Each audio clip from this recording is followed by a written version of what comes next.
tonight, wearing me out. Well, maybe tomorrow the world will wake and get it right, but I have my doubts, yeah.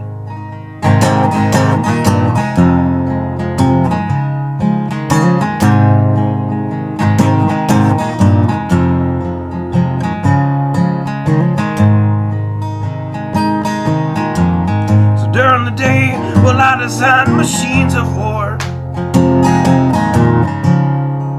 that scream through the sky. 'Cause I, for one, I like to go to bed free at night, under these stars and stripes.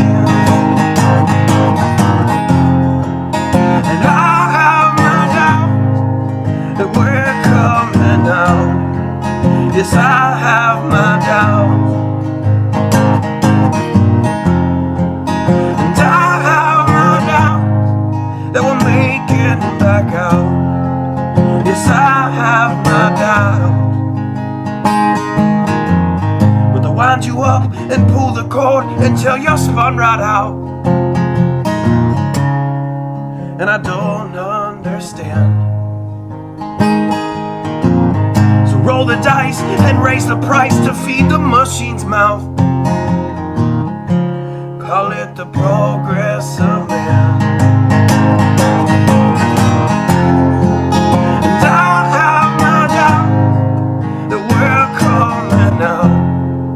Yes, I have my doubts. And I have my doubts that we'll make it back out. And I have my doubts. So I'll drink my stuff and raise some hell and shoot my guns to the end of my time. You can have the booze and go to hell and take the guns, but I know they won't be mine. And I have my doubt that we're coming out. Yes, I have my doubts. And I have my doubts that we'll make it back out. I have my doubts. So we're all messed up and out of touch. Let's text someone who's in the other room. So don't wonder why we don't say hi or know anyone. I might as well move to the moon. So maybe I'm wrong. Well, I hope that I'm wrong. So maybe I'm wrong. Well, I hope that I'm wrong.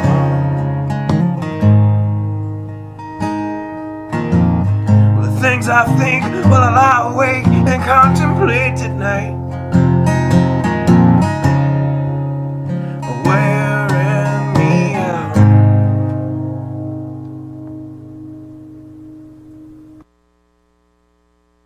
Good afternoon.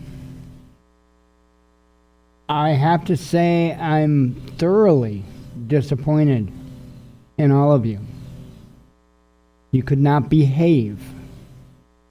You could not behave, and now Daddy has to step in. Breaking news, Minneapolis imposes weekend curfew after riots over George Floyd's death. I told you, but no, you wouldn't listen to me. No.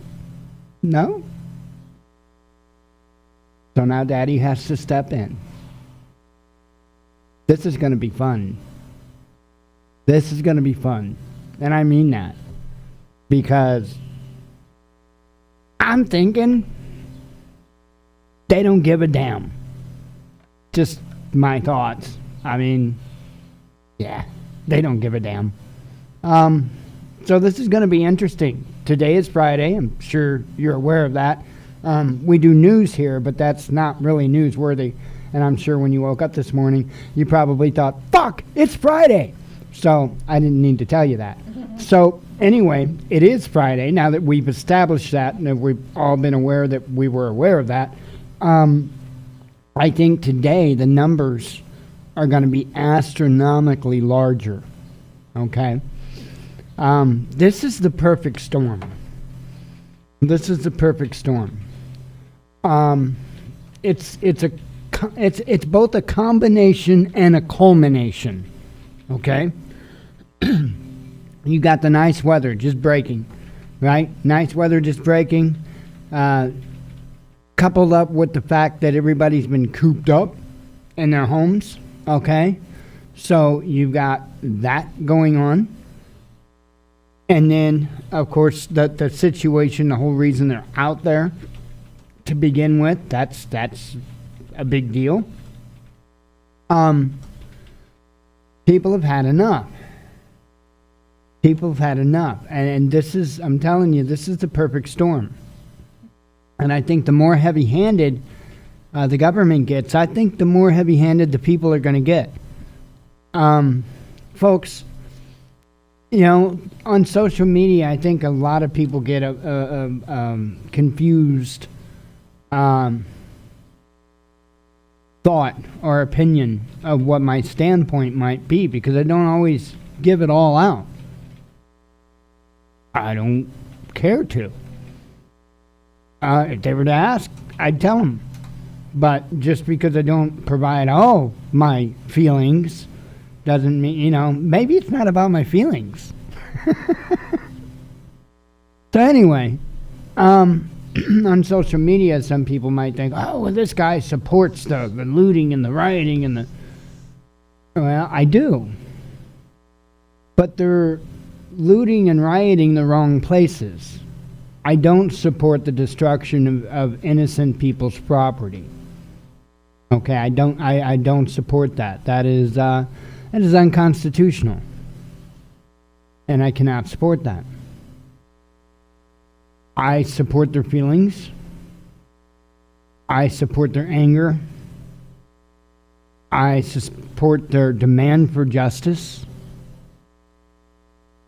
And I support them acting out. I just wish they would, and I'll just put it like this, I just wish they would aim their angst a bit differently. I'll be honest, I'm afraid to come out and say what I just want to say. And I have said it before, right here on this show, multiple times. But I don't want anybody pointing a finger at me saying, well, this is the guy that told him to do it. You know? Because I'm not the guy. The guys were like George Washington and Thomas Jefferson, and yeah, you know those guys. Yeah, those guys. Those guys were the ones that told us what we need to do. And these folks up there in Minneapolis right now, they're close. But their anger's just misdirected. Right? The anger's correct. Right? The anger's correct. And a lot of the action is even correct, but it's misaimed. And innocent people are getting harmed. So, anyway, yeah. So that just came out. I'm interested to see how that turns out. It literally just broke during the intro, at least from RT, that is. Well, hell, I can't top that. Why don't we go ahead and get into some number skis and go from there. Don't have a whole lot to add. Oh, Jen is wearing her gorgeous outfit today. I do have stuff to add. I do. I got stuff to add. Awesomeness stuff to add. So, Jen's sitting here right now in her purple camo outfit, which is like incredible. I think it looks awesome. So, earlier today, and Jen's one of those people, she's like me, before she purchases anything, she wants to be real damn sure of what she wants. And anyway, so we got to talking today, and she had been thinking about getting some clothing and stuff like that. So, she had been looking at that kind of stuff. She's holding off right now on clothing, but she thought, or I told her, I said, I really wished you had, she mentioned shoes. She wanted a good pair of shoes because her shoes are getting worn out. Yep, I stand behind that.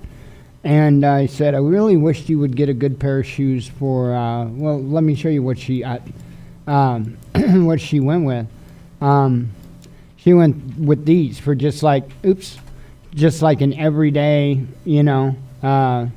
everyday whatever shoe. She went with these, which I think is a really good choice.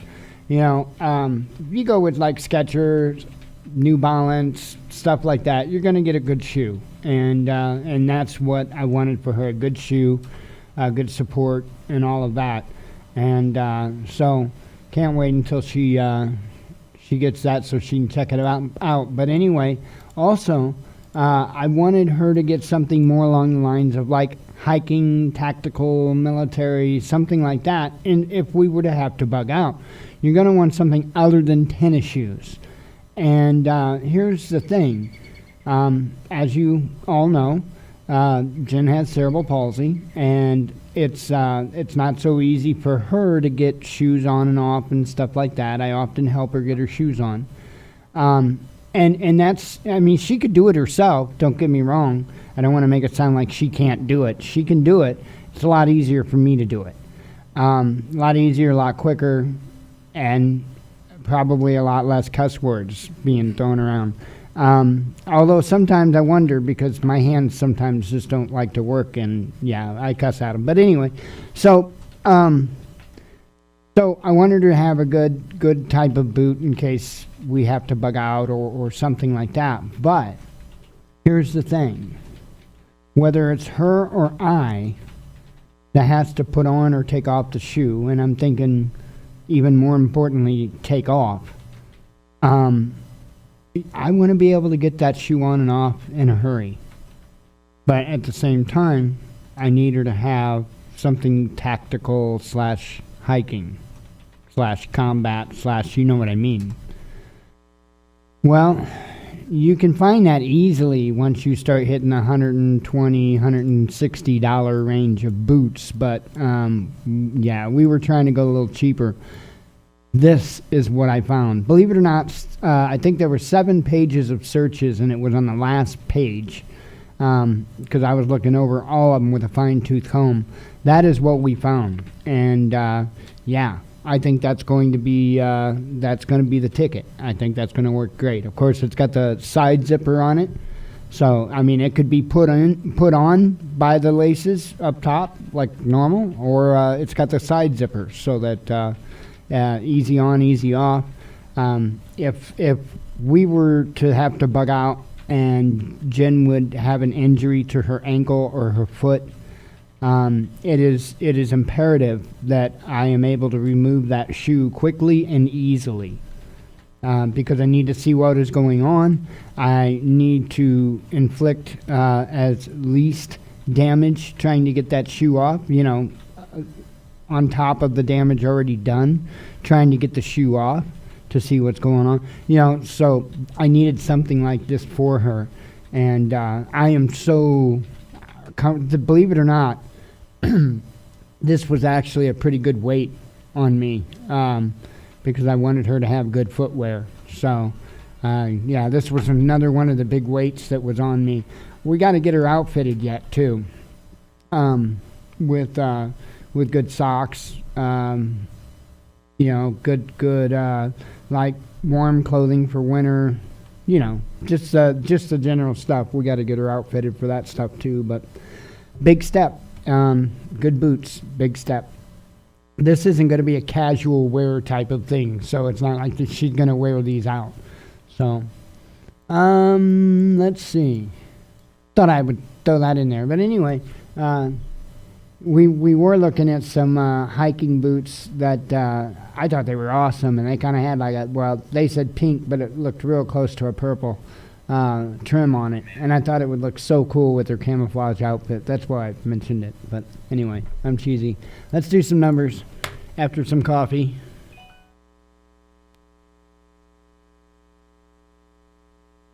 Yum, yum, yum. And a vape.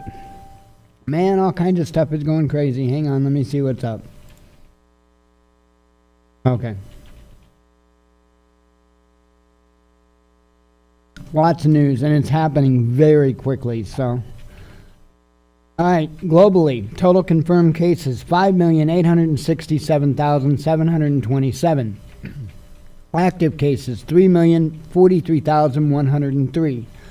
Recovered cases, 2,462,386. That's up 74,214.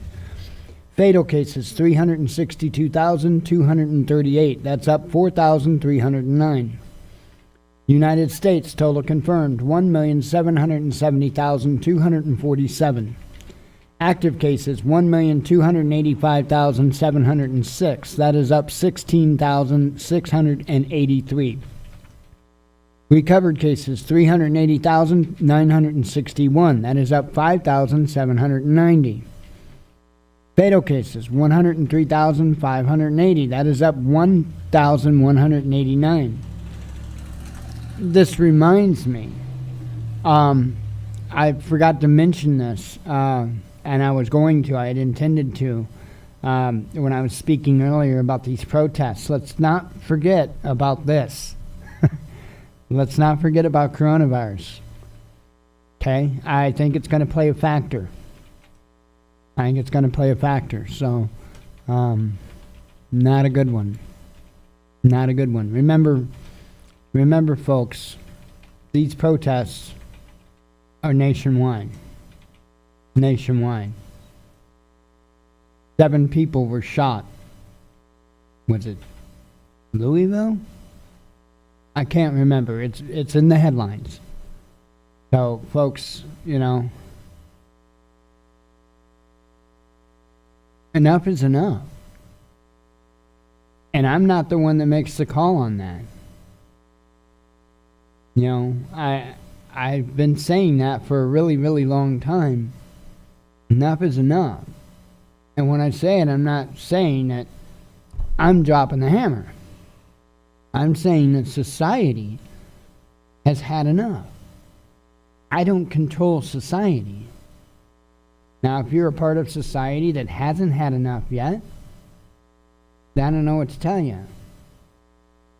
It's my firm belief that well over half the population has had enough. Whether they're a sleeping giant or whether they're out there vocal like myself. People have had enough.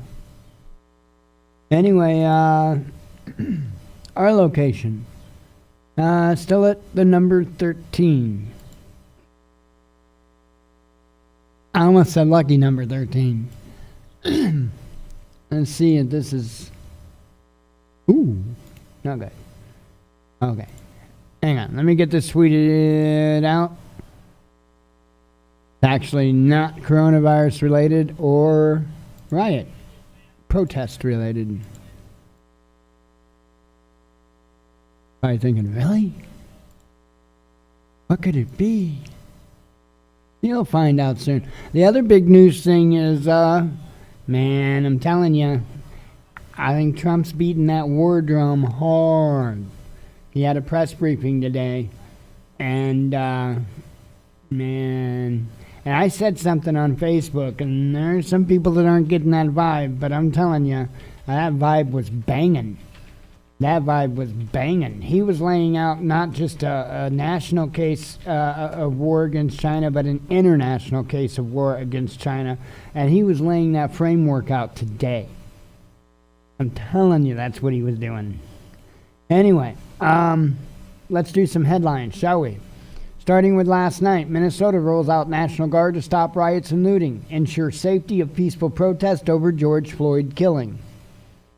NSA urges email providers to update software warning that Russian military hackers already gained Dream access to them. Dozens arrested in New York as protest over George Floyd's death spread nationwide. Okay, this is New York. Okay. FBI seeks more proof of criminal excessive force in George Floyd killing as outraged public demands immediate arrests. Again, this is last night. Many of you, I'm sure, are already aware that one of the officers has been arrested. We will get to that. Looting and arson raged through St. Paul and Minneapolis as emergency declared over escalating police brutality protests. Minneapolis war zone. Rioters take over police station amid clashes, fires, and clouds of tear gas.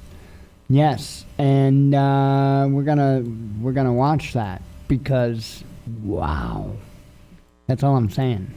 Wow, like double wow. Okay, let me get another screen up here because this is like really, really wow worthy, and so let's do it. Added. And that I do believe is going to be monitor 1. And make it so, Captain. Let me add the audio. You guys want audio, right? At least I would think you would. Hey, audio. That works. Alright, so let me get you over to this view here. And that way it looks okay, because I'm not going to mess around with I'm going straight to their channel, because I had to fight with it before, so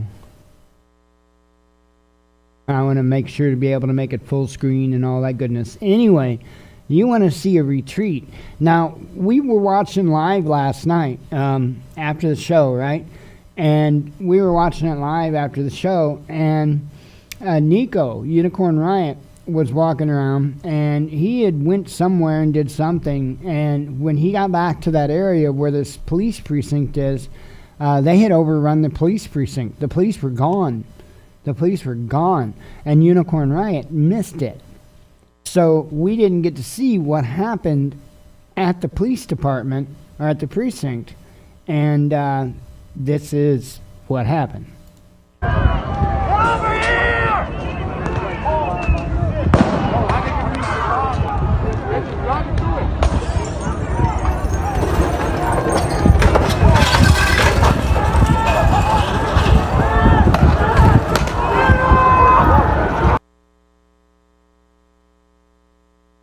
Anybody with me here?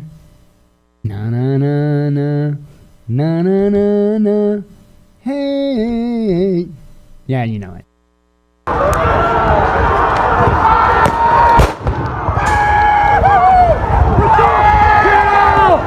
What's up?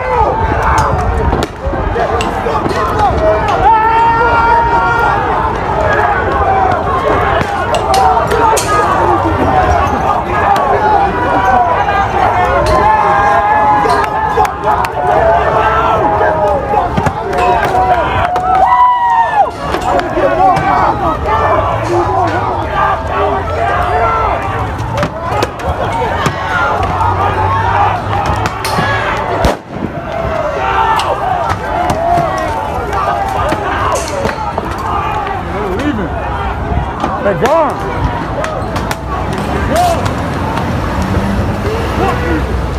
Oh yeah, and just to clear up any confusion, when I was talking earlier about misdirected anger, and this, not misdirected anger.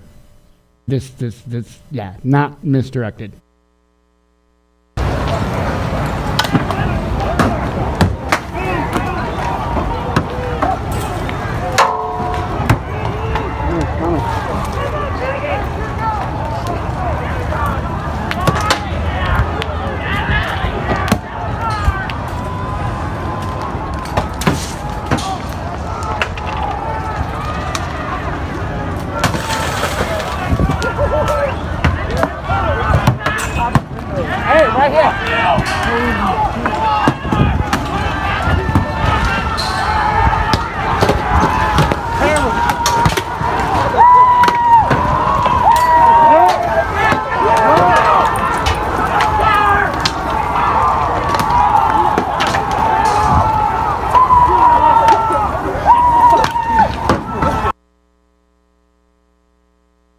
And if they would just keep doing that and doing that and doing that and doing that, it wouldn't take long and their voice would be heard. Just saying. Just saying. So, got that going on, and then there's other videos of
So as you can tell, yeah, they were raising hell last night, and I don't think, regardless of the curfew, I don't think that's going to make any difference. I think they're going to be raising hell again tonight. So I don't think anybody's going to care about the curfew. I don't. Okay.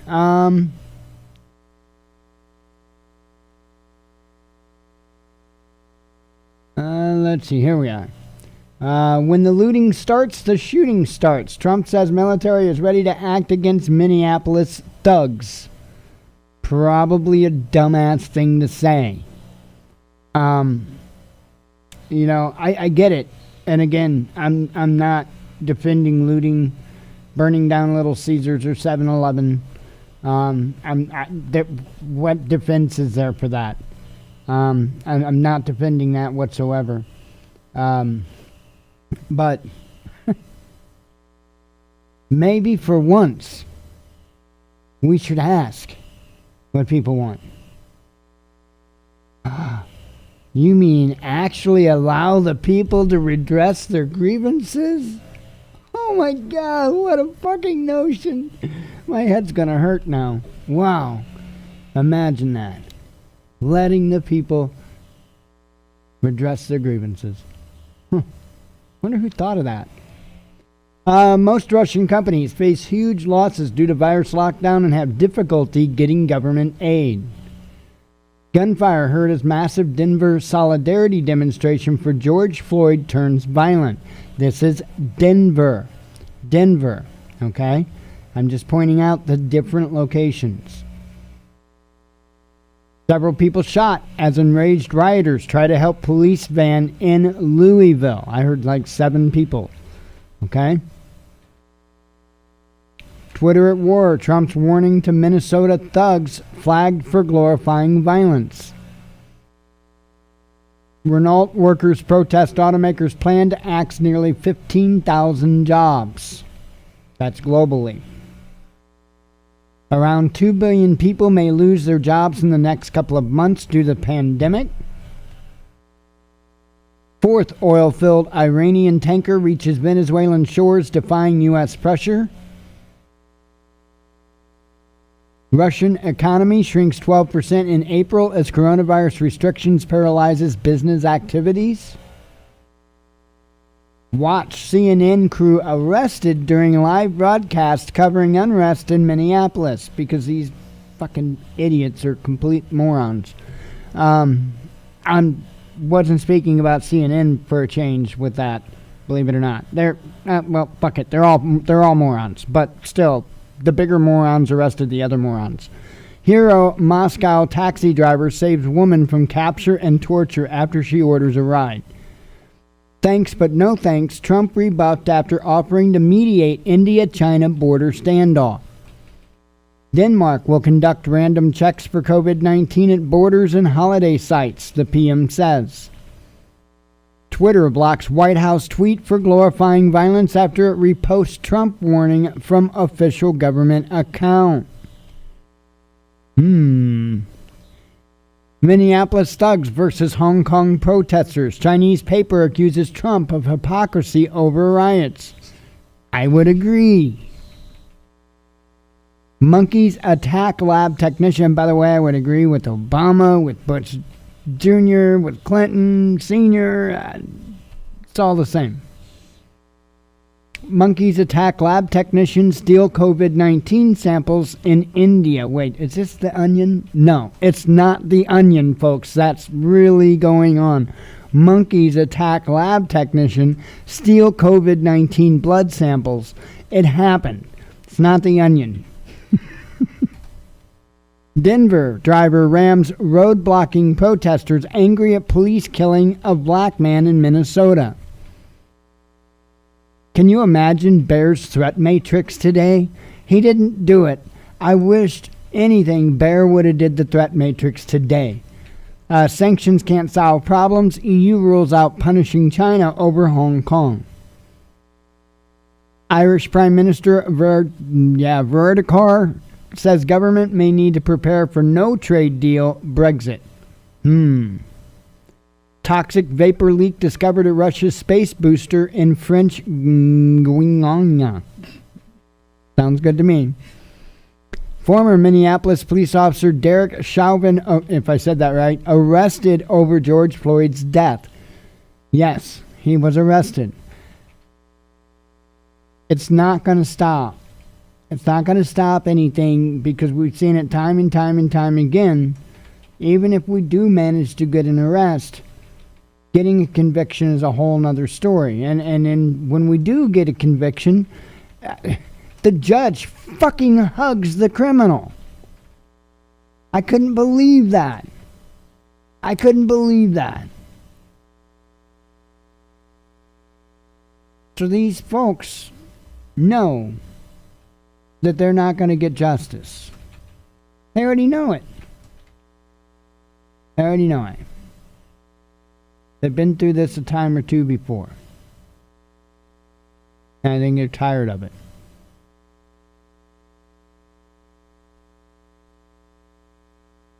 You know what justice would be? And I've said it multiple times today. Justice would be taking the cop that they've arrested and throwing him to the mob. And sentencing the other 3 to life in prison without possibility of parole. General population.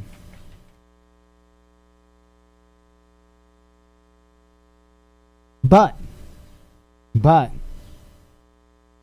give them the option of the death penalty if they want it. And they can have solitary confinement up until their time. Fair, right? Fair. It's even giving them a quick way out instead of having to rot in prison. You want justice? That's justice. Anything else is bullshit. Just the way it is. Eye for an eye. Showing 2 fingers to the science. Bojo gives green light to lockdown lifting despite no change in coronavirus threat level. U.S. terminating relationship with World Health Organization, says Trump. Oops. Let's see. I shared out several. Here it is. Minnesota PD denies undercover cop started Minneapolis riot amid avalanche of speculation. Now in Ferguson, there was video clearly of a non-protester, non-rioter / looter that was going around lighting buildings on fire. There's video of it. Proof. In fact, they were dressed, and I will just say this, they were dressed in a National Guard uniform. Now, I'm not saying it was a member of the National Guard running around lighting fires. What I'm saying is that there was somebody dressed in a National Guard uniform running around lighting fires, and it was on not 1, not 2, not 3, but at least 4 fucking videotapes. So I know. And they pulled up in a fucking Humvee. They pulled up in a fucking Humvee and got out and started lighting the fires. I saw it. I've got the copies of the video somewhere. Ain't nothing new to me. No more special treatment. Trump announces end to Hong Kong policy exemptions and sanctions for national security law backers. Minneapolis imposes weekend curfew after riots over George Floyd's death. And SpaceX Starship SN4 prototype explodes after engine test in Texas. So another setback for SpaceX. So, I would cover the headline. Do what? What am I doing? I'm looking. Can I text who? The staged. You mean, are you asking me if the Minneapolis shooting is staged? No. No, the conspiracy nuts are at it again with that. I did notice that. Yeah, the conspiracy heads, they're running with that one again, talking all about how the license plate on the vehicle says police, and they don't say, guess what? There, they say police. In fact, somebody gave us some insight that they thought that was the only state that did that, the police and the license plates. But nonetheless, that is no conspiracy. I don't think there's any conspiracy here. I don't believe at this point that there's racism involved. I haven't seen anything that would lead me to believe that. That could change.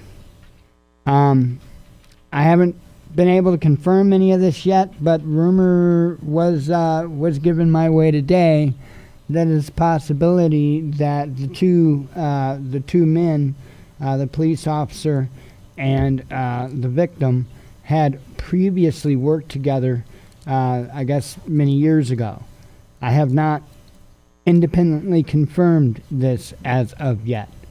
This information, if true, could most certainly have an impact on all of it. So we don't know. There's a lot that we don't know. Well, that's the thing, Lori. That's the one thing we do know, is that people are fed up, and we do know that. We do know that. I don't think people are gonna care about this curfew in Minnesota for a New York minute. I'm anxious actually to see what happens. I truly am. Let me go ahead and get you the Bear Daily Brief, and then we shall move forward from there. All right, Bear Independent, Bear Daily Brief, 29th of May, 2020. Shalom, Bear Nation. Prepper days know I was first. Remember that. Did he just say Shaloha? Is he Hawaiian or Hebrew? Is he a Hawaiian Hebrew? A Hebrewian? What is he? I'm so confused. Is he Jewish? What is this guy? Whatever, you'll get over it. What's up, bro, Kansas Fama? Sheepdog, sup, Dallas?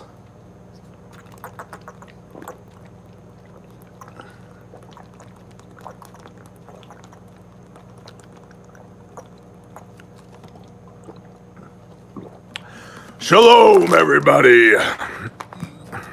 What up, Patrick? Kia! What's everybody doing? How is everybody? The best, tremendous, all the, with the pointy fingers, like this? What's up, David? What's going on? How is everybody? Good morning. Jamie Haas, what's going on? Ozark Sapper. Nice, a sapper. Do you mean like you make maple syrup or you make things explode? Or both? That would be even cool, please. 50 McNuggets. They even make a 50-piece McNugget? And by the way, have you already, boom, roger that.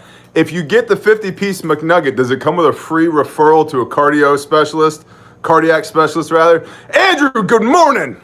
Chevy Girl's here. What's up, everybody? Shaloha! My goodness, people, my goodness. Trent? Channeling your wild and crazy guy.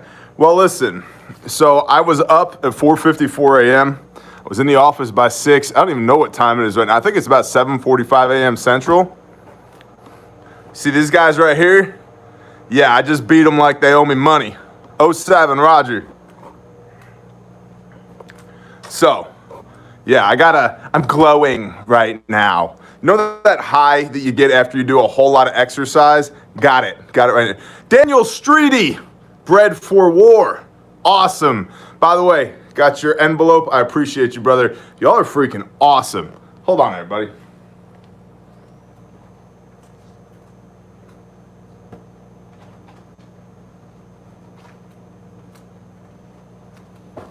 I've added a couple of things to the loot box, some of which are some Bred for War t-shirts, because they're a super cool color with a super cool logo. Shalom, Lee Roby. And they're super cool guys. So if you like metal and you like being in service to the kingdom, you should check out Bred, the number 4, the word war. Bred for War. Whiskey Alpha Romeo. They're freaking awesome. Thank you, John H. You're freaking awesome. No, Daniel, thank you. Y'all rock. All right.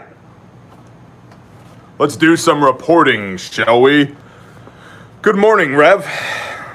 Bear Independent Intel Report 29 May. I don't know, Clay Dog. What's up with you?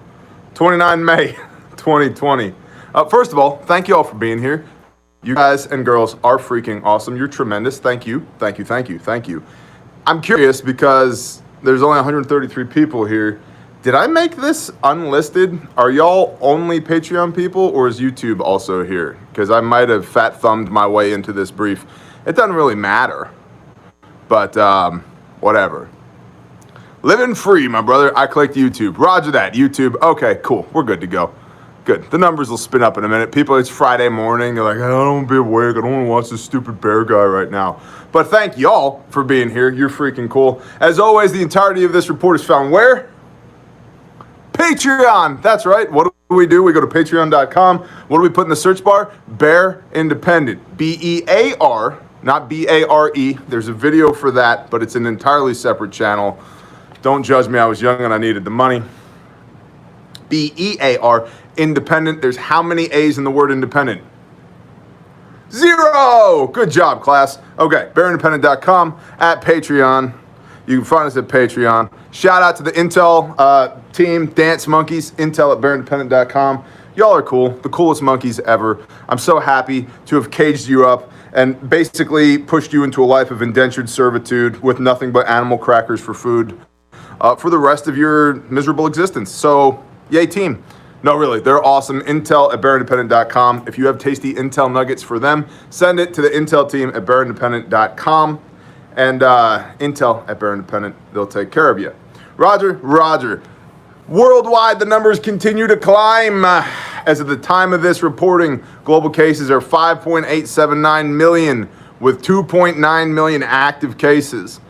Global deaths are 360,000. Global recoveries, 2.576 million. U.S. cases are 1,767,000, with 1,165,000. There we go. Cut. Go. U.S. cases are 1,767,373, with 1,165,000. Did it again. 1,165,428 active cases. The best words, tremendous. Believe me. U.S. deaths, 103,000. U.S. recoveries. I can't believe he laughed at 103,000 dead people. No, I laughed at myself because I'm a freaking nut job and somehow y'all are watching me deliver the news daily. But let's reiterate the intro. Thank you. U.S. deaths, 103,301. That's a palindrome. 103,301. What could it be trying to tell us? U.S. recoveries, 498,644.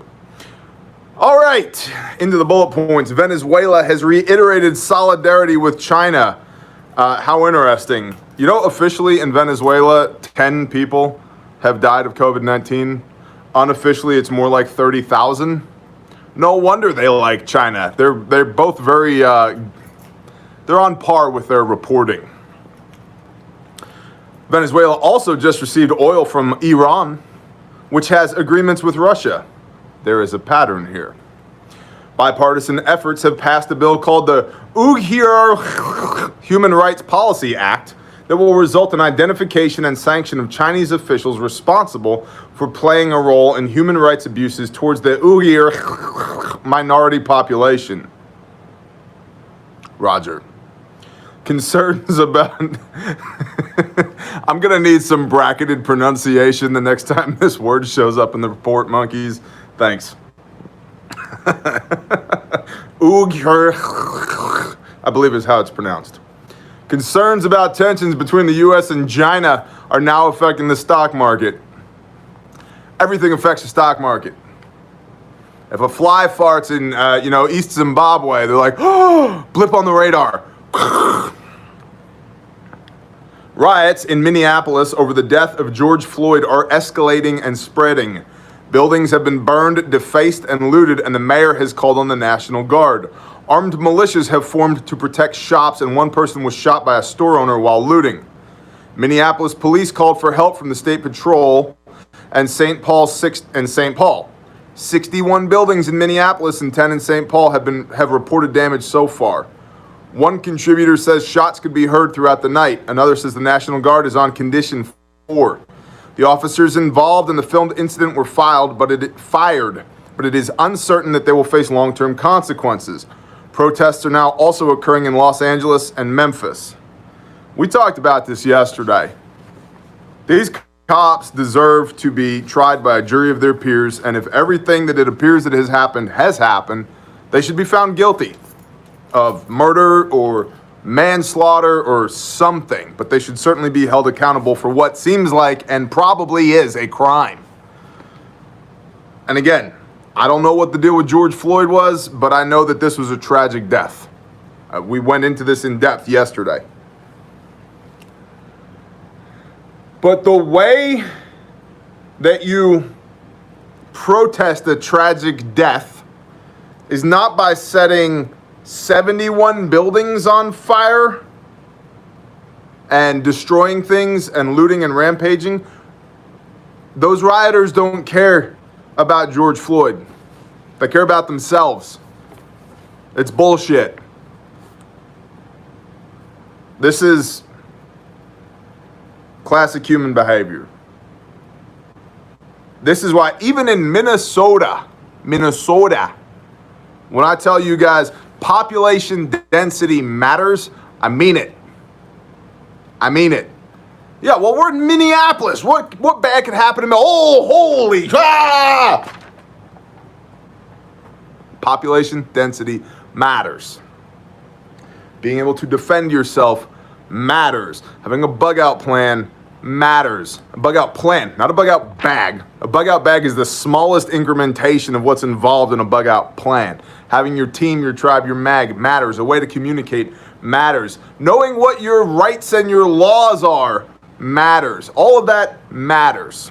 And I just simply cannot implore you more strongly to switch your eyes and ears on and pay attention to things like that. Population density. There's two things. Pastor Joe Fox at Viking Preparedness talks about this all the time. There's two things that are going to jam you up in SHTF, man. The first is starvation, and the second is people behaving badly. How much food can you grow in the city? Not much. You are essentially existing at the whim of the supply chain logistics. If they have a hiccup, you might starve to death. Well, we'll just get out of the cities, will ya? Where are you going to go? The national park? Okay. Good news. If you could live in the national park for a long period of time, you'd already be doing it. You've just convinced yourself here that you're somehow capable of rising to your level of expectation rather than your level of training. What is going on back here? And the other is people behaving badly, just like you see going on here in Minneapolis. Population density matters. It matters. All this. Economic crisis, food shortage, civil unrest, tyranny, war, disinformation, and Rome burning, all of that, the higher population density you have, the more that matters to your life. There are probably people in parts of Alaska right now, which is part of the United States. It is one of the stars on this flag right here, that are like, Minna, who, what? What happened? We had no idea. Because their population density is much different than y'all's. Now, I'm not saying you got to go make out with some Inuit chick somewhere and see that if maybe she'll let you snuggle inside of her sealskin robe with her and just live, out on an ice floe somewhere and club baby seals to death. Unless you want to. Unless that's your jam, in which case talk to your creator, and if you're so convicted, go do that. I'm not saying you have to do that. But I am saying that if you live in the city, you need to quit just thinking that everything's going to be okay. It's not going to be okay. As this continues to develop more and more, the risk exposure for you is going to increase. Okay? 2 or more eyewitness accounts, continuity of infrastructure and supply chains. Bear, why are you yelling? I don't know, because I felt like it. Because it's my show, I get to do that. Okay? I'm sorry. Especially for y'all on earbuds, I'm sorry. Store closings and bankruptcy continues. Tuesday morning, a discount retailer has filed bankruptcy and is looking to close at least 132 stores. Victoria's Secret will be closing about 250 stores in both Canada and the U.S. Le Pain Quotidien, a Belgian restaurant, murdered that word, and Advantage Rent-A-Car also filed bankruptcy. Happens. Economic crisis, right there. Legal, political, and military. Repeating contact tracing programs are beginning across the country. Officials have stated, of course, that it's voluntary, but many are concerned about the violation of privacy that could result from such intense government oversight. Yup, you think? Legal skirmishes continue over government overreach, with decisions often reversing between judges. Governors more often try to cling to power when the legislature or General Assembly is of an opposing party, meaning that the legislature is predominantly, let's say, Republican and the governor's a Democrat. There's a lot of this going on. Two-party politics, stupid, says the guy who has a video on YouTube called Why I Hate Politics. If you're interested more in what does Bear think about things, you might want to check that video out. The FDA has temporarily allowed minor ingredient changes without changing the food labels due to the pandemic's effects on supply of regular ingredients. The small changes to formulation must not involve any of the top 8 food allergens or any ingredients known to have adverse health impacts. People with statistically more obscure allergies or religious restrictions are particularly concerned. Some are concerned with this loosening of restrictions could be permanent. Christian at the Ice Age Farmer recently did a video on this. I know because I'm a patron of his on Patreon. So I don't just talk the talk, I walk the walk. I spend, I think, over $100 a month on Patreon supporting people, including Christian at Ice Age Farmer. I don't know, man. You can't even just read the labels anymore. I do know this. Again, getting back to this.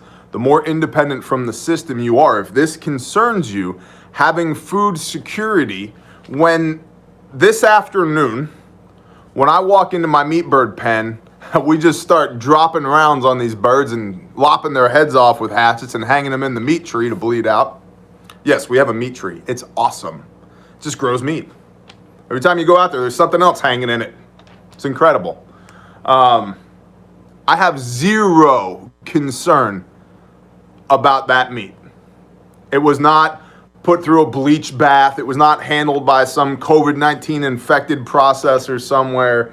I know everything that bird has ever eaten because I got them when they were that big and have raised them up from there.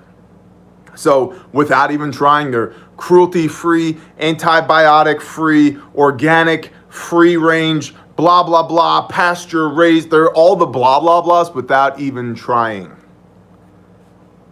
When I walk out in my garden and we snip some salad greens off and we make nice chicken salad tonight for dinner, I don't have to worry about, well, was this piece of lettuce exposed to some type of fecal E. coli because of the processing plant.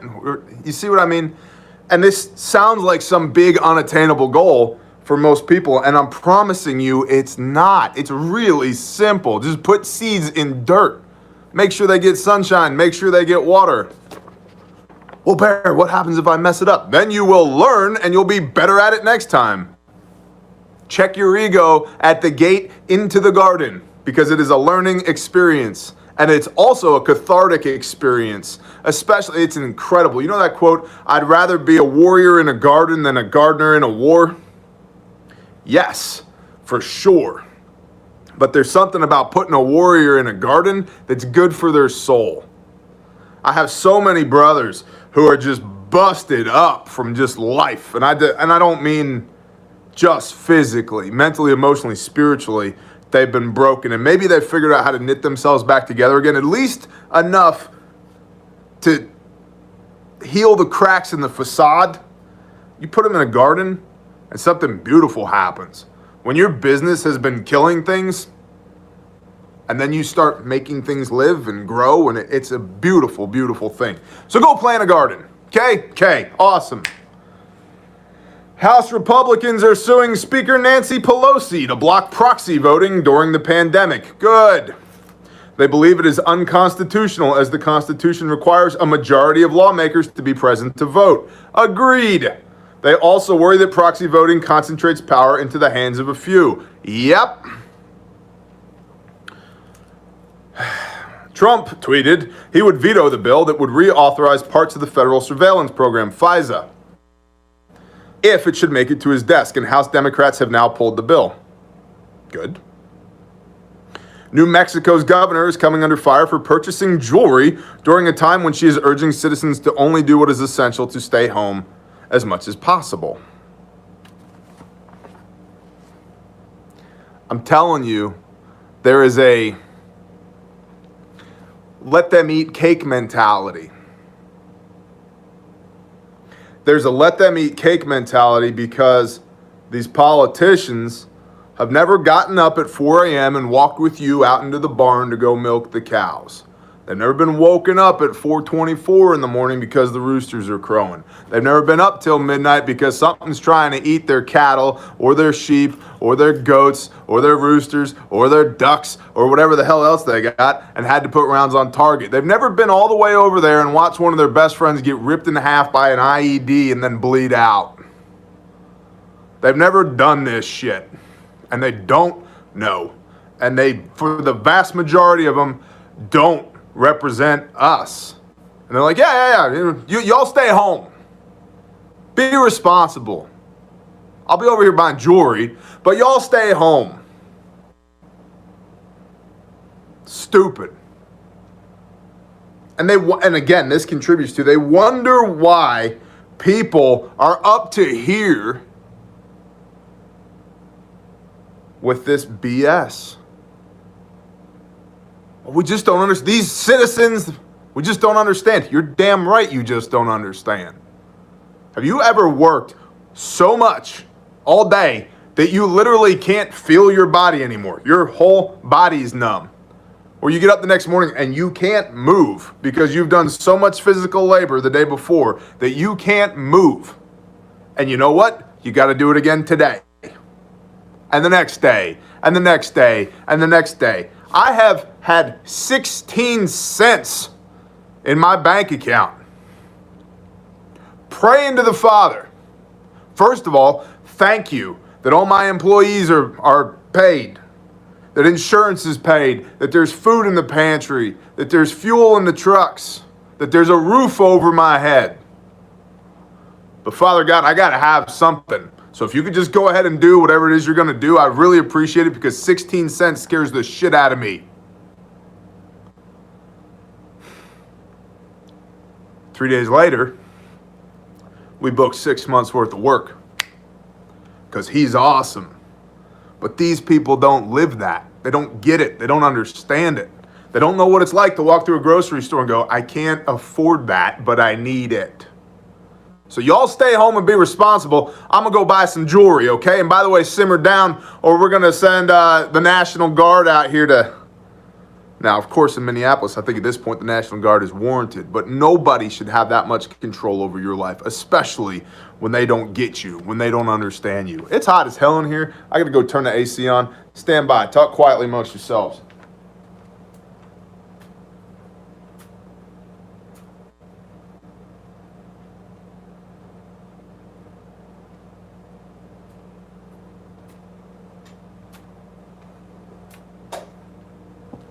My wife likes to turn the temperature on the AC up because she's not a bear-sized man.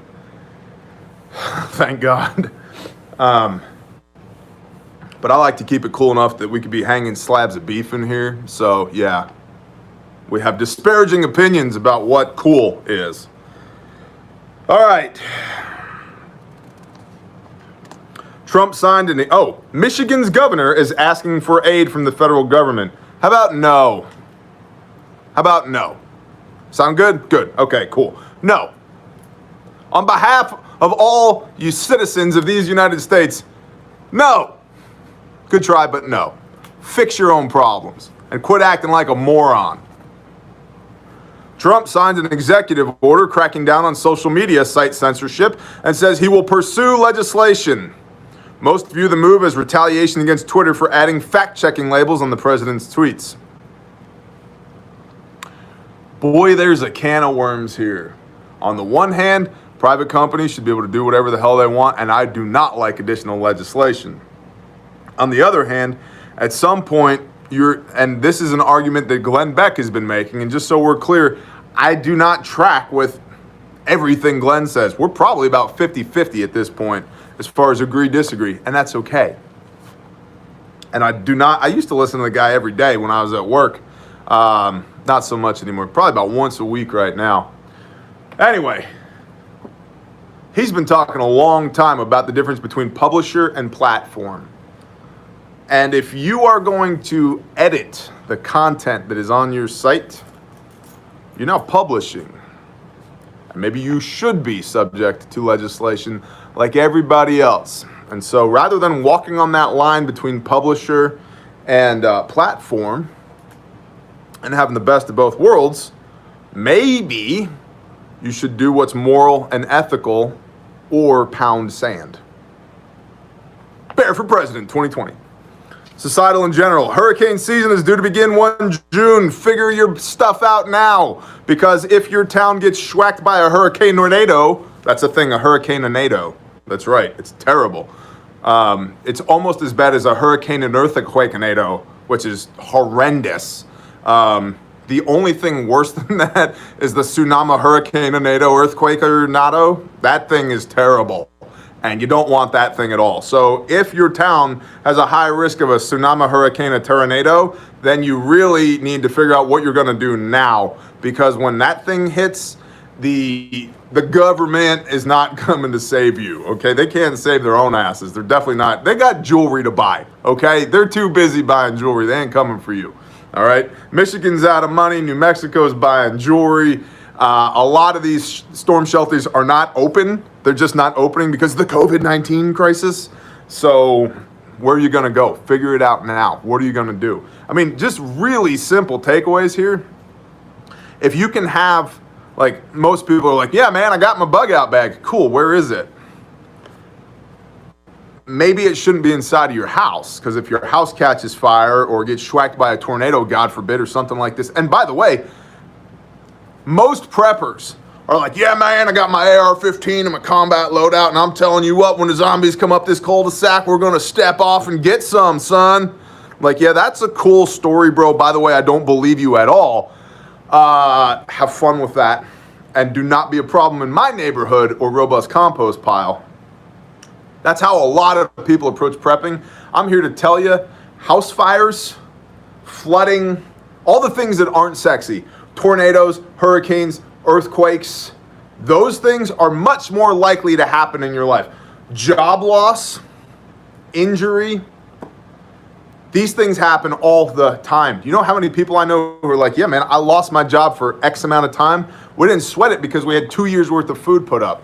Praise the Most High. Awesome. And so things that can actually happen and are most likely to happen should be at the top of your threat matrix. And so, simple, practical, tactical. Keep a freaking fire extinguisher near your kitchen, not in your kitchen, because if your kitchen's on fire and you got to go through the fire to get the fire extinguisher, now you got a problem, okay? So keep it near your kitchen. Actually, like, do you have insurance on your house? And homeowners and flood insurance are two different things. Ask me how I know. Catastrophic loss due to fire is not necessarily covered by homeowners insurance. You might want to talk to your agent. Have a copy of all your freaking papers. Bear, this is boring. Okay, y'all go boogaloo over there for a minute while I talk to the sane people. Have a copy of all your important papers, your social security card and your driver's license for a start. You know how hard it is to get a driver's license without a social security card? Do you know how hard it is to get a social security card without a driver's license? Been there. Have copies of that stuff, your insurance documentation, birth certificate, marriage certificate, deeds to your properties, all of that stored in a waterproof container inside of your bug out bag, which is outside of your home. Maybe it's in your barn, maybe it's in a shed, maybe it's in the back of your vehicle. But it's someplace that if something catastrophic happens to your house, you can recover it. It didn't go away with the house. Okay, awesome. So figure all that stuff out now before the tsunami apocalypse, a tornado, or hurricane lands in your backyard, okay? Awesome. Repeating, food prices are up. Food banks and the unemployment system are inundated, and crime is on the rise as protests continue. Sunshine and unicorns.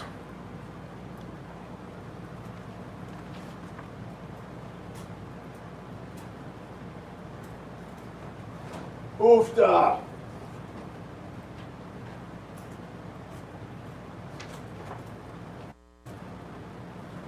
That statement makes me think of this sticker. Yes, this sticker. This is one of the stickers you can get at the store, and the reason I made this sticker is because sometimes I don't care about the tactical badassery. Sometimes you just need a unicorn poop and rainbows, okay? Sometimes you just need a unicorn poop and rainbows. Oh my goodness. RV sales are on the rise, with some dealers reporting a 170% increase in sales. Some believe it is because people are stir crazy or afraid of air travel. It may also be possible that people are rapidly fleeing cities or losing traditional forms of housing. I think it's the latter. All right, we're going to have to cruise with this because I got to get with somebody on my staff here in the near future. So we're going to do some jumping around. First of all, intel at bearindependent.com. If you have some tasty intel nuggets you would like to share with the rest of the class, intel at bearindependent.com. There are two things you send to intel at bearindependent.com. The first is intel. This does not mean that your brother's uncle's nephew's cousin, who was divorced 3 times ago, has a nephew in Albuquerque who knows somebody who said this one time that they have a friend who's special forces in Zimbabwe. That's not intel, okay? Intel, actual verifiable intel. The second is praise. Good job, dance monkeys. Clap hand, okay? That's what goes to intel at bearindependent.com. Please and thank you. bearindependent.com, BT dubs while we're talking about it. Everybody knows it's tremendous. Believe me. This is the bare fact. Yeah, we're going to go quick, but this is the bare fact. Look, it's got the logo on it. Made in America. Look at the freaking stitching, y'all. Look at it. Look at it. Focus. Look at it. Look at it. Handmade. Still got a little bit of chalk on the back from when Cody laid it out by hand. Handmade. Made in America. Guaranteed forever. This is Marpat Woodland. If y'all want woodland, let me know. We might consider adding that. Tell me in the chat right now if you'd like some actual woodland. Like woodland pattern. Excuse me, I want it. Hey, it's Sister Francis. Shalom, sister. Yes, please do. Roger. So, woodland camo actual. Elijah Lacey does. Yes, good. Nicholas, simmer down, bro. Legit old school woodland. Roger that. Woodland is a good option. All right. Awesome. Yes, woodland. Okay. I'll talk to Cody. We'll make it happen. By the way, can't announce it yet, but super big things happening. I'll tell you at some point. This is the bare fact, okay? This is the first blowout kit I ever designed. This kit was designed with the input from, how do we make this thing? I came up with an idea. I ran it through some former SF guys. I got some input from Pastor Joe Fox of Viking Preparedness. Cody started making some of these. We sent the Gen 1 out, and this is tiny business lesson. And the first 100 of the Gen 1s we sent out a questionnaire. Please fill this out, send it back with a self-addressed stamped envelope. What do you like? What do you love? What do you hate? What would you do differently? Contents, cost, blah, blah, blah, blah, blah. And we got all that awesome feedback, and that led to the Gen 2. This is the Gen 2.5. So it's now this is the third iteration, the Gen 2.5. This thing has been assessed and reviewed by lots of high-speed people. It is currently being used by lots of high-speed people. This kit has saved 5 lives that we know of, that we can talk about. And they're really freaking cool, okay? So that's Marpat Woodland, hook and loop here, Molly compatible on the back. Pull the tab open, you got your combat gauze. This is not included, it's an additional. You got your combat gauze up here. You can add that, you can add a SWAT tee, compressed gauze, C-locks, rolled gauze, a lollipop, a brownie. A brownie would fit good right there. Whatever floats your boat, okay? And then you just simply pull the handle and this comes out. The reason we did that is because I absolutely hate IFAKs that are stuck on your person. Now I gotta move the casualty just to get at his kit. Stupid. So this whole thing comes out. You can hold it in your hand, lay it on the ground, hang it on a hook. I don't care. Put it, like, literally, you could hang this up in your helicopter while you're working on the guy that you're evacing, okay? Ask me how I know. So, did I mention that Air Force PJs use these things? Air Force PJs use these things. That's how good they literally got a letter from one of them that's like, I want to buy one. I think it's better than what we have. I was like, here you go, bro. Got another letter. It's like, these things are friggin' awesome. How do we get more? I'm like, praise Yah. That's cool. Okay. Gen 7 cat tourniquet, decompression needle, gloves, duct tape, 6-inch emergency trauma dressing, the stack, legit 7¼ shears, nasal pharyngeal airway, 2 5x9 gauze pads back here, 2 full-size hyphen chest seals back here. Down here, you've got quick clot. Can you see it? You got quick clot. You've got, let's see, a triangle bandage, compressed gauze, surgical tape, an emergency blanket, 2x2s, 4x4s, 5x9s. What the hell else is in here? Disinfectant wipes, rolled gauze, all the things you need to put somebody back together if they've been shot, stabbed, blunt force trauma, all of the things. That's what it's for. It's purpose built for that. And handmade, made in America, guaranteed forever. Look, see this? See that? We can put that on there, made in USA, because we're not lying about it. Made in USA, by hand, guaranteed forever. If you break this, I want to know. Send it back to me. I'll send you another one. And I want to know how it broke. What were you doing with it when it broke? How do we make it better? Okay? And all of that, and it's $100 less than the Chinesium bullcrap that's being sold by a lot of other people, a lot of really ultra tactical, high speed garbage companies, or not bad companies, but this is literally $100 less than a lot of other companies' high speed products that come right off of the ship at the port of Los Angeles from China. Not us. These are made here locally. So, anyway, that's the bare fact. You can get it at bearindependent.com at the store. Appreciate y'all. Let's cruise. Shabba-dabba-da. A property manager in the San Francisco Bay Area has noticed in the past month that approximately 20% of tenants are paying rent with credit cards, and 10% are receiving a 60-day payment deferrals.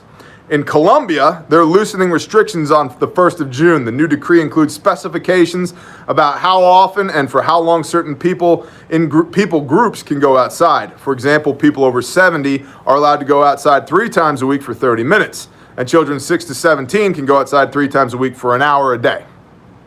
Okay, cool. Debunking misinformation. We talked about this stuff yesterday, COVID-19 tracking.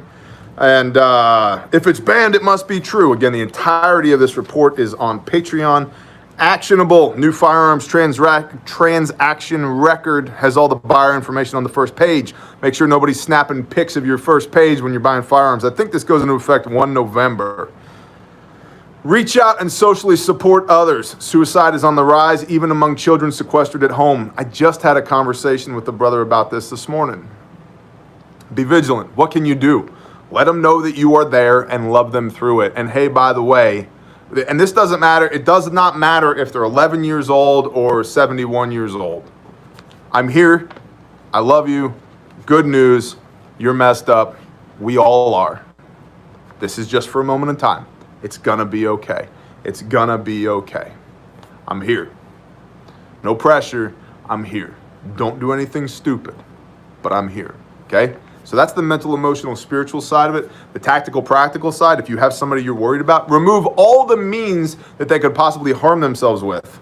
You can do it casually, you can do it openly, however you choose to do it. But if you have somebody, for example, who's cutting themselves, they don't need to have a knife. Okay? If you have somebody that you're worried about committing suicide, they don't need to have access to weaponry. And then you love them through it. You just engulf them. No pressure, just engulf them with love. Hey, I'm here. Whenever you're ready to talk about whatever is going on, I'm here. Praise the Father. Identity theft and scams are on the rise. Alternative marketplaces like Facebook and Craigslist if you're trying to find a freezer. Alternative food sources, Asian supply stores, Amish and Mennonite stores, restaurant supply stores, and local farmers. Medical supplies, bearindependent.com. Midwife supply stores, veterinary supply stores. If you cannot obtain seeds, plant your pantry. Silver linings. A viewer notes that the Hero Soap Company video has enabled her to share Bear Independent with people that may not otherwise have been open to his other content. It was a seed planted for people to hear more. Also, her husband was not interested in preparedness, so she, quote, did the things. Do the things, people. Now they do not have to worry where their next meal is coming from. Quote, to all those who are asking how to get your spouse on board to prepare, do the things you are called to do by our Creator. Pray that your spouse has ears to hear and that their eyes are opened. Your first duty is to serve our Father. Your second is to your spouse. Wow, and true. That's awesome. Bless you, sister. Many are paying attention and expanding their gardens and preps. One viewer obtained egg-laying chicks at $2.65 per chicken. Not bad. Quote, I have a garden planted and doing beautifully, and in the last 2 months I've been able to set aside about 800 pounds of food. I have a large family, so I have a long way to go, but I wouldn't have gotten this far if I hadn't been listening to the Bear Daily Brief. Bless you, and all praise goes to the Most High, because he's totally badass, and I am fortunate that he gets to use me occasionally when he sees fit to do so. Canadian police have announced that an extraordinary international investigation has concluded with nearly 400 children rescued from pornography and sex crimes and 348 adults arrested. Praise the Father. This is everywhere, y'all. People think, oh yeah, kiddie porn, that's Southeast Asia. The United States is the #1 consumer and producer of. The United States. Well, we're a Judeo-Christian nation. Act like it. Quote, I've been working hard in the garden every day, doing the things while listening to Brother T. Read the Word. Started at Genesis 1 and working through Leviticus. I feel more at peace and filled with the loving spirit than I ever have in my life, and have put my nose in my Bible for the first time since I was a child, as to not subcontract my relationship with the Most High. Bless you. Bear, thank you so much for helping facilitate this connection. It is so powerful. I find myself in tears just talking about it. Amen. And I totally understand. Because when you're baptized in the Spirit, this is exactly what Yeshua talks about. In John 3 it is, I believe, he's talking to Nicodemus, and he's like, look, you have to be born of water so you can be born of the Spirit. And Nicodemus is like, what the hell are you talking about, bro? And he's like, don't you understand the Spirit, breath, life, the wind, and the wind blows and you feel the wind. You don't know where it comes from. You don't know where it's going, but you can experience it. You can receive input from it. You can onboard the fact that it exists. It can point you in the right direction. That's how the Spirit works. And Nicodemus is like, bro, I'm not tracking. And Yeshua looks at him and goes, if I can't teach you about wind, how am I supposed to teach you about the kingdom of heaven? I'm telling you, it's the Spirit, that overwhelming just baptism, and that, it's life-changing. And I'm happy for you. I'm legit happy for you. That is freaking awesome. Praise Yah. One viewer says that while she has severe health issues, but says, quote, even with severe health issues, we can all still do good. No, maybe we can't physically keep up with bear, but we can work on our accuracy with long rifles. We can grow in containers. We can mend clothes, and we can work with our local farmers to purchase their freshly butchered meat. I can demonstrate all this to the chronically ill community thanks to Bear's teachings. I can demonstrate that even small things can reap big rewards when done in the name of Yahweh and Yeshua. Amen. And most importantly, I can teach others and bring others into the light of our Savior and win souls for the kingdom. Who's cutting onions in here? That is awesome. Bless you. That is awesome. All right, guys. You know about bearindependent.com. You know that the forums are there. You know that the store's there. You know that if you want to support our ministry, you can go to grindstoneministries.com. You know that we're fundraising to build 2 churches because I've never been afraid of work, and I'm kind of known for ambition. What's 1 church? Let's build 2. You got any money? No. How are you going to do it? I don't know. What do you mean you don't know? I have no friggin' idea. How does that work? He is badass. That's how it works. And when you step out in faith and you serve his kingdom, he makes sure you get what you need. Grindstone is so cool. Yah is so cool. The Father is so freaking awesome. Oofda, as my brother Cody would say. Oofda. Let's pray. Father Yah, thank you for being badass. Thank you for loving on your kiddos. Thank you for bringing us home through Yeshua Messiah, even though we've strayed, even though we make mistakes, even though we've turned our back on you time and time again. We've run as far as we could and found out that your arms are longer than our legs, Father. You are awesome. You are awesome, and thank you. Father, thank you for the opportunity to do this. Thank you for everybody within the sound of my voice. And Father, I pray that you would just continue to be the light in our life. If there's anything within us that's not of you, Father, we rebuke it in the name of Yeshua HaMashiach and command it to flee. Just get the hell out. Father, fill us up with your Ruach HaKodesh, your Holy Spirit, that we would wield your power and authority, that we would be indwelt with your strength and your love and your peace and your wisdom and your understanding and your discernment and your guidance.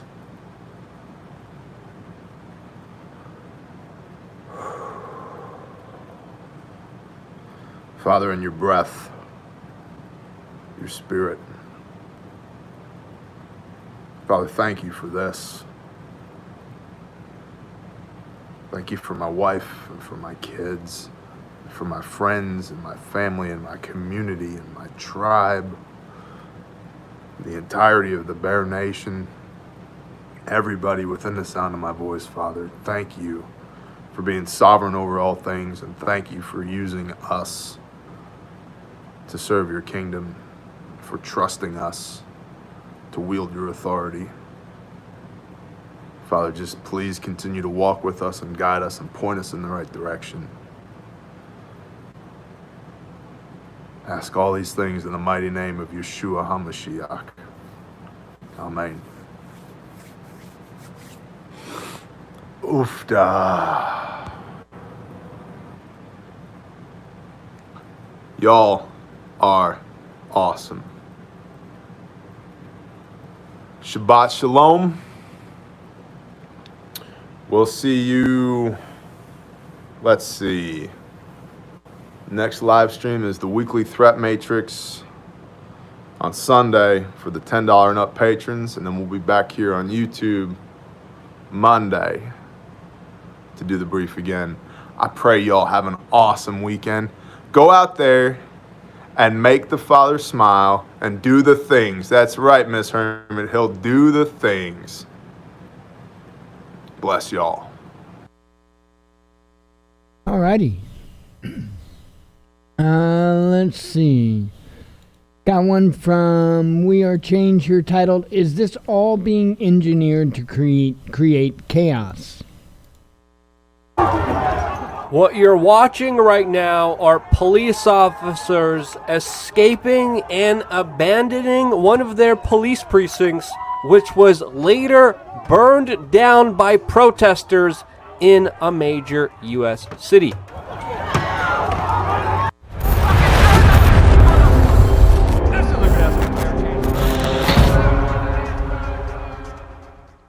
Why did the fire department and police department stand down last night? Why did they leave? Well, we're going to get into that plus a lot more in this video, as well as other allegations of potential agent provocateur activity. All of this as, of course, we have a whirlwind of breaking news that we're going to get on top of in this video, with the latest news that, of course, also affects all of us, including our own Emma, that was on the front lines yesterday live streaming and reporting, which you could see on our Facebook page. The link to that will be in the description down below. And during her reporting, she was even held at gunpoint and robbed of her video equipment. So yeah, definitely safe to say that the situation is completely out of control, to say the least. We're going to be breaking it all down here on independent media that, of course, is supported by you. Without you, these videos wouldn't be possible, so I thank you for allowing us to still be here by supporting us on wearechange.org/donate. There's many ways you could help, even ways without spending a dime. Check them out in the description down below. Now, one of the biggest and most important developing story that is happening right now is the news that the Minneapolis police officer who knelt on the man's neck has been charged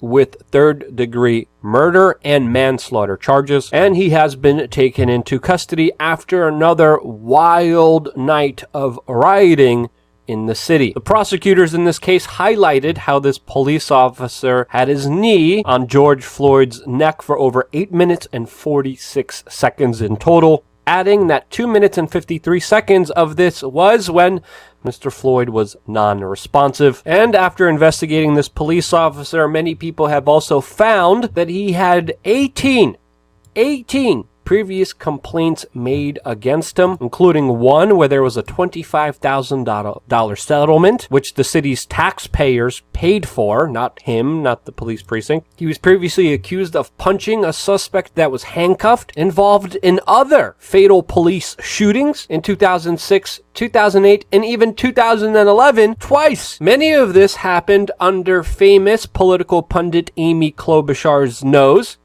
who at the time during some of these incidences was Minnesota's chief prosecutor, who refused to bring charges on more than 24 officers who had killed civilians on duty. And her response to all of this is, of course, rightfully getting some criticism, since, of course, while looking at some of the data on just this one officer alone, there definitely is an argument made for the corruption of this police department and many others like it throughout the country. And when talking about policing, especially the militarization of police, the normalizing of the police state, there should be an important conversation. A lot of people want to talk about race, which we're going to get into in a little bit, but staying on the focus of policing here, there's definitely a lack of accountability, too much power, and the abuse of it, and something worth considering, which people are pointing to right now, and that is the possibility that undercover officers could be used during this time in order to incite violence as an agent provocateur, to create a problem reaction solution dialectic, which would allow the police to be justified in using more force and having more power. There's been some videos circulating like this, which haven't been verified, of someone using an earpiece. Again, I do have to point out here, earpieces like this are available for the general public. And most importantly, we have to understand that this photo going around right now as if it's from Minneapolis is actually from Frankfurt, Germany, and not from the United States. Again, lots of disinformation out there left to confuse you in order so you don't see exactly what is happening. There's also this video going around showing local residents confronting a man who they accuse of being an undercover cop, creating some of the violence. And we have to remember, all of this is a possibility since many times historically, police officers have been caught not only infiltrating protest groups, but being the major agents of chaos, creating the most amount of violence and havoc during their, quote,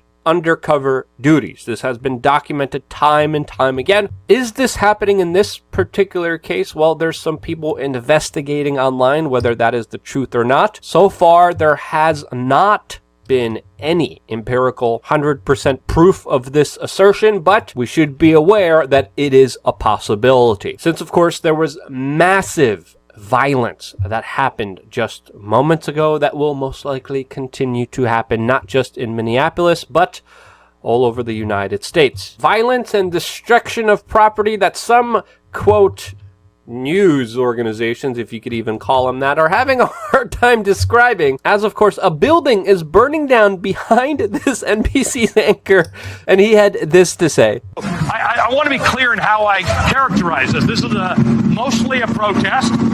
It is not generally speaking unruly, but fires have been started, and there's a crowd that is... You could see the cognitive dissonance and them trying to push an agenda on all of this instead of doing what journalists are supposed to be doing, reporting on the facts. They're, of course, spinning, trying to push an emotional tone to this, a racial tone to this, while obfuscating the truth from you. And this is why we can't believe them at all. And this is why also it's important to support independent media and share this video, because YouTube punishes us for just simply talking about these issues while they promote CNN, MSNBC down your throat. Now, I don't think it should be controversial to say that destruction of private property is not a revolt against the state. And we have to understand here, yes, people are angry and they have grievances, but that doesn't require you to make up some kind of fairy tale land idea, convoluting reality to justify the destruction of properties that the public uses, including small and middle class businesses. I don't understand why that's so difficult to kind of understand here. I mean, it's common sense, right? If you think I'm wrong, let me know why in the comment section below. But for some, it's a very hard concept to grasp, as of course the Minneapolis mayor is telling people to please social distance and wear masks, as of course they protest and riot. There's some city council members and also government officials in Minneapolis that have been telling the police to stand down in order to de-escalate the situation. And it looks like that's exactly what happened when police officers were fleeing from the police precinct, which was later lit on fire. And you can see these police officers running away as, of course, protesters and rioters are throwing objects at them. And they are clearly escaping the situation. And along with the fire department, they essentially all stood down and allowed a large portion of the city to burn. And it definitely did burn. And while other government officials are telling protesters to social distance, other ones are telling them that, quote, when the looting starts, the shooting starts, which was a tweet by U.S. President Donald Trump, which is now being censored by Twitter, which I think a lot of people agree is definitely not the right tone you want to have during this volatile, very dangerous situation that is only getting worse from here. Now, it's interesting because we've seen some police officers a day ago take action and protect some businesses, which they were able to do successfully. There was even another target, which was targeted. Police officers were able to intervene and stop the looting of, but it looks like some kind of stand-down order was given, as of course many officers were nowhere to be seen as businesses and residents were being burned down, which should make you ask yourself, what's going on here? And now the National Guard is being called in, and the situation is definitely expected to escalate from here. Some citizens are taking the situation into their own hands, as these 4 armed Americans, 2 white and 2 black, a day before decided to stop the looting of small businesses, while at the same time calling for police accountability, which led very sensational media organizations like the Daily Mail to call them armed redneck vigilantes, while obscuring the fact that it wasn't just 2 white rednecks that were here, which again is just another deliberate obfuscation trying to push the divide and conquer agenda against you. And we have seen this by many news organizations, including CNN themselves. But even in all of this chaos, even CNN earlier this morning was arrested for reporting the destruction that was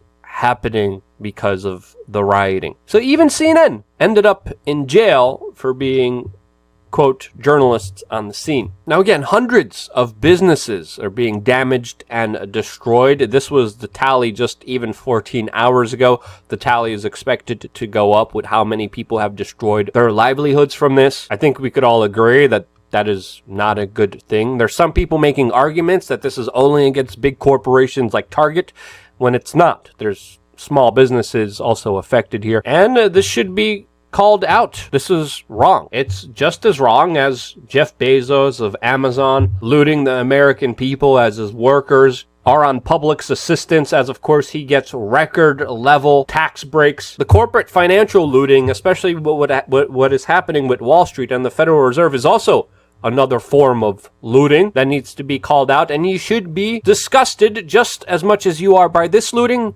as you are the big corporate bankster looting that is also happening right now. Again, a lot of people are trying to convolute reality and debate and argue, and I think this is definitely a time not to be divided. I think we could agree violence against individuals and their private businesses are wrong. We have seen an escalated focus on a lot of racial tension issues within the last few days. I do believe this is being weaponized. I do believe this will get out of hand if we let it, especially if the mainstream media controls the narrative and they make it a race-based one instead of an accountability injustice one. Since, of course, what better way to obfuscate any accountability than by blaming a whole race of people rather than the actual individuals that are putting in place this tyrannical police state. And again, I kept it very vague, left up to your interpretations. Whether I'm talking about black or white, it shouldn't matter. We shouldn't be divided, because when we are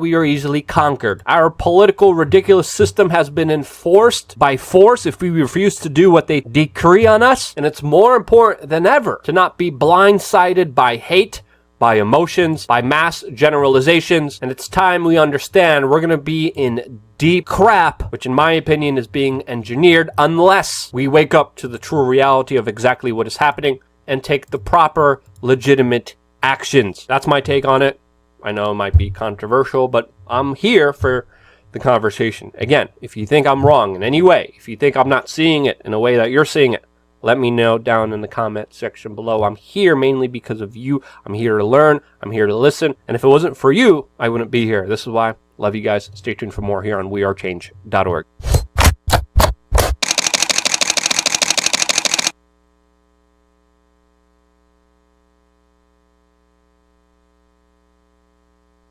Alrighty. Let's see. And to think. Okay.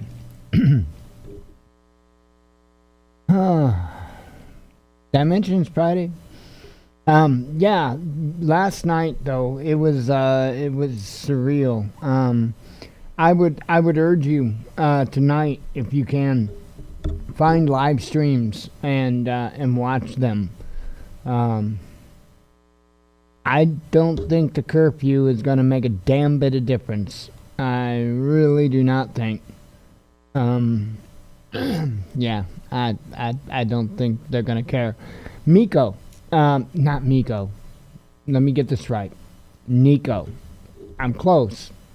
Nico of Unicorn Riot had said, and I caught this on his stream. I caught him saying this, and let me tell you something about Nico. He tells you straight.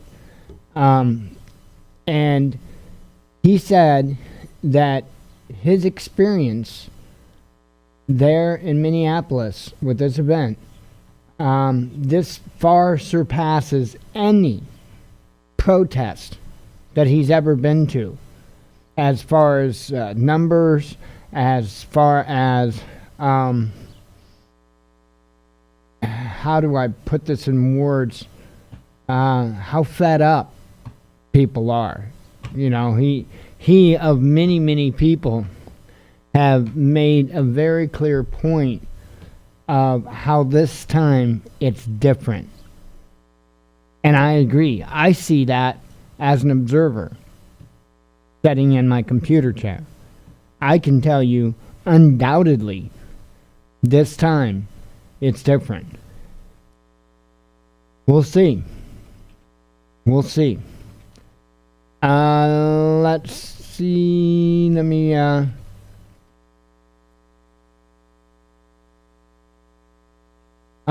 Let me let me play this one from Steve USMC No Tolerance.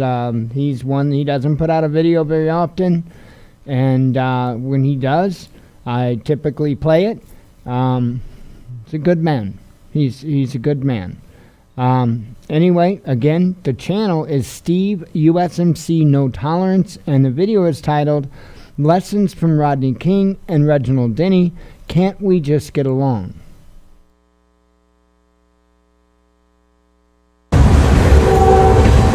Hey guys,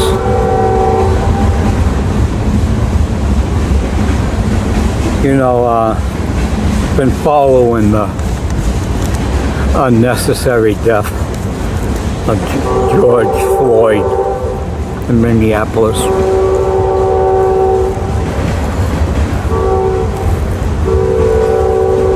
What the cops did was totally wrong,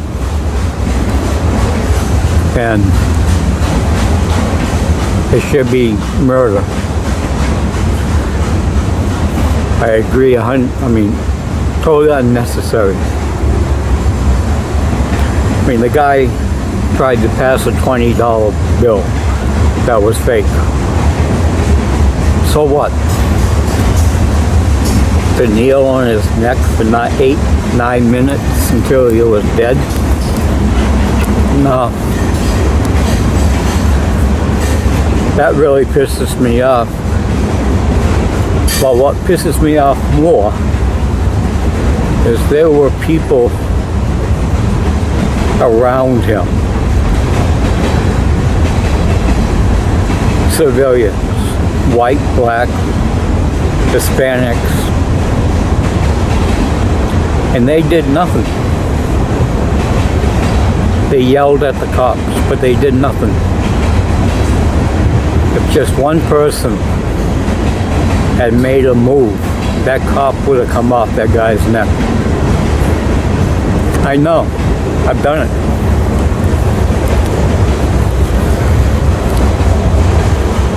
When I came home from Nam the last time,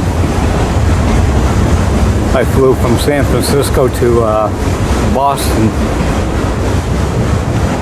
and I sat with this Army vet who had just come home from Nam.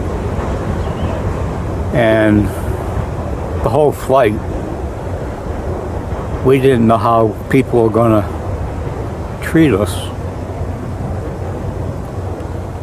So when we landed at Logan Airport, there were protesters out there, and a bunch of them got in his face. He was black.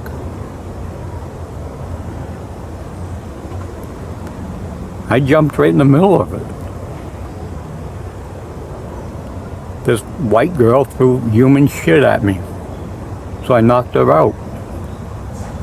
Her boyfriend came after me. I knocked him out. But I did something.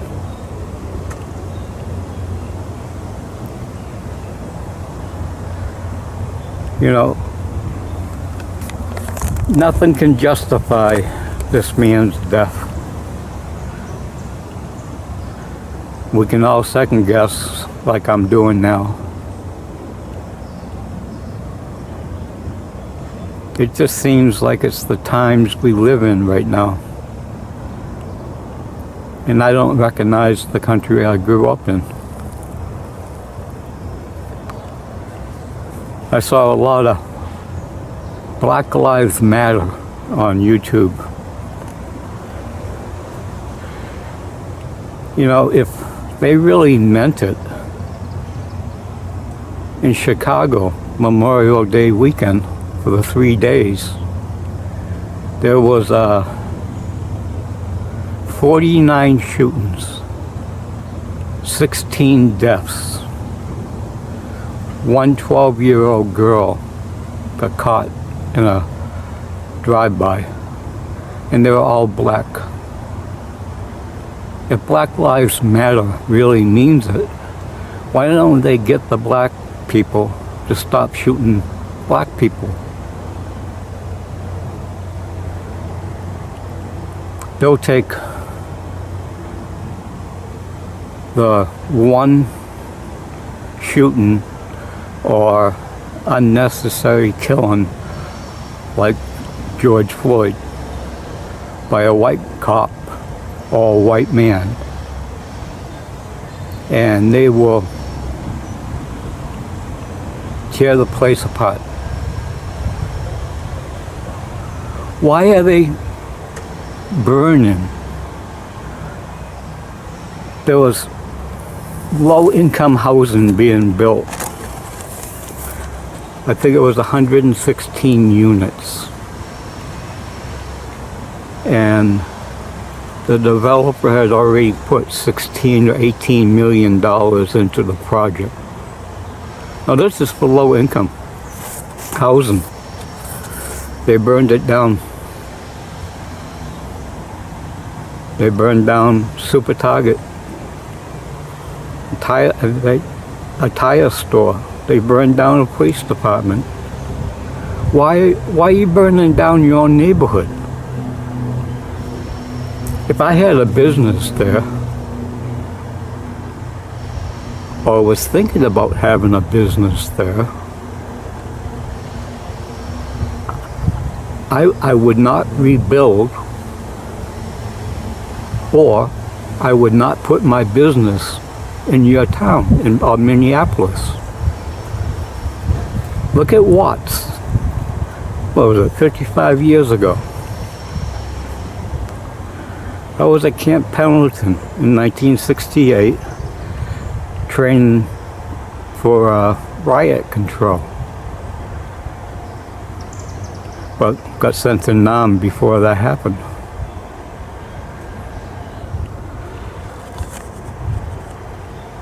You know, you're burning down your own neighborhood. You're burning down the businesses that support your neighborhoods. Why? Go after the mayor. Go to his neighborhood. Go after the governor. Go after their neighborhood. That's the only way you're going to make them care. And from what I see, that most of these riots or protests, whatever you want to call them, they're run by Democrats, have been for 40 or 50 years. You got governors, mayors,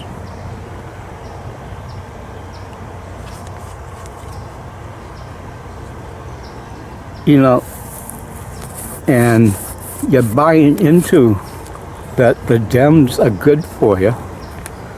I'm not saying the Republicans are good for you. I know they'd be better for you. And look at Trump. He's put the FBI on it right away. He's putting the U.S. Marshal Service on it right away. These cops are going down for murder. But why didn't the bystanders do something? What, you're gonna get hurt? So what? You've never taken a punch? I have. And for the right reasons. Sticking up for somebody. Now, I'm not shifting the blame or anything. There's enough blame to go around for everybody. But what gets me, and I've never understood it, it goes back to like Ferguson, Rodney,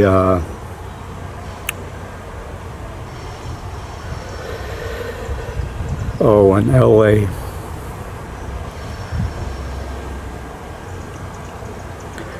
I mean, they tore the city apart for no reason other than they could.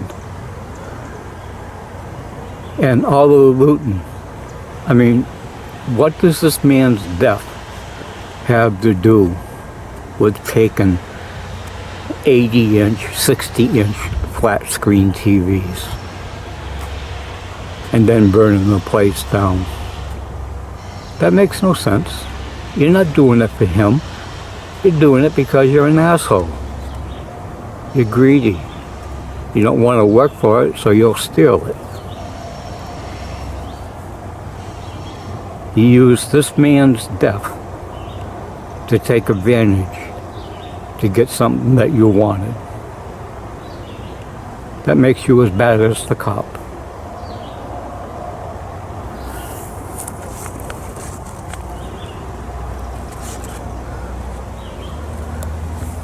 It gives you no right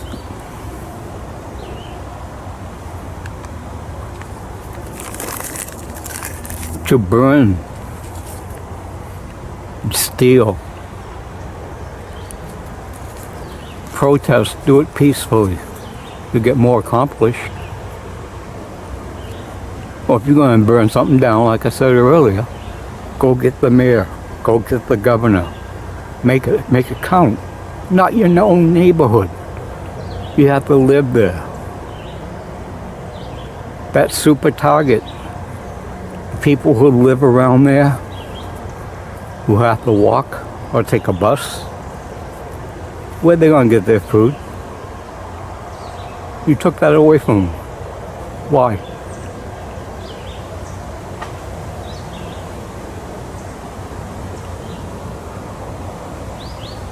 This video is going to piss off a lot of people. It's going to make sense to a lot of people. I just thought it had to be made. This old Marine. He's pissed off. He's gone.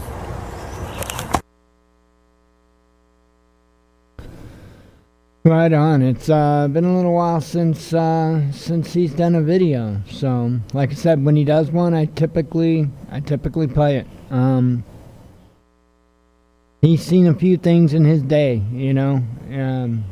My opinion, he's got a voice. He's earned it. If anybody's earned it, he's earned it. Let's see. Grab me another video here.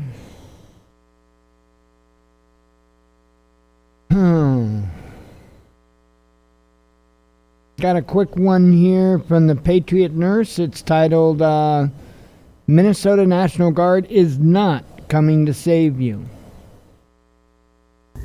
Hey folks, it's Patriot Nurse. Quick update given everything that's going on in Minnesota right now. Folks, if you're expecting the Minnesota National Guard to have your back and to protect you, you're sorely mistaken. Any trained eye watching the news broadcast covering the situation can see these guys have abysmal discipline at arms. They're probably gals too.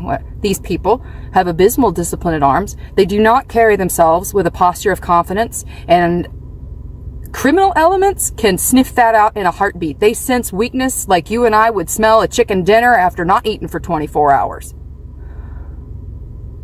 It is important that if you are in areas where there is a decent chance of disturbance, that you have your own security needs covered.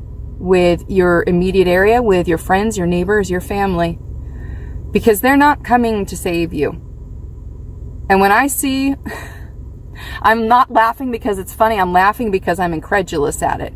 When I see news broadcasts, live news broadcasts showing the National Guard muzzling the entirety of the police force with their rifles, not carrying their rifles appropriately, tugging at their slings and fighting with them like they just put them on 5 minutes ago for the first time, that's not exactly the confidence that an individual who thought that they were coming to help would want communicated.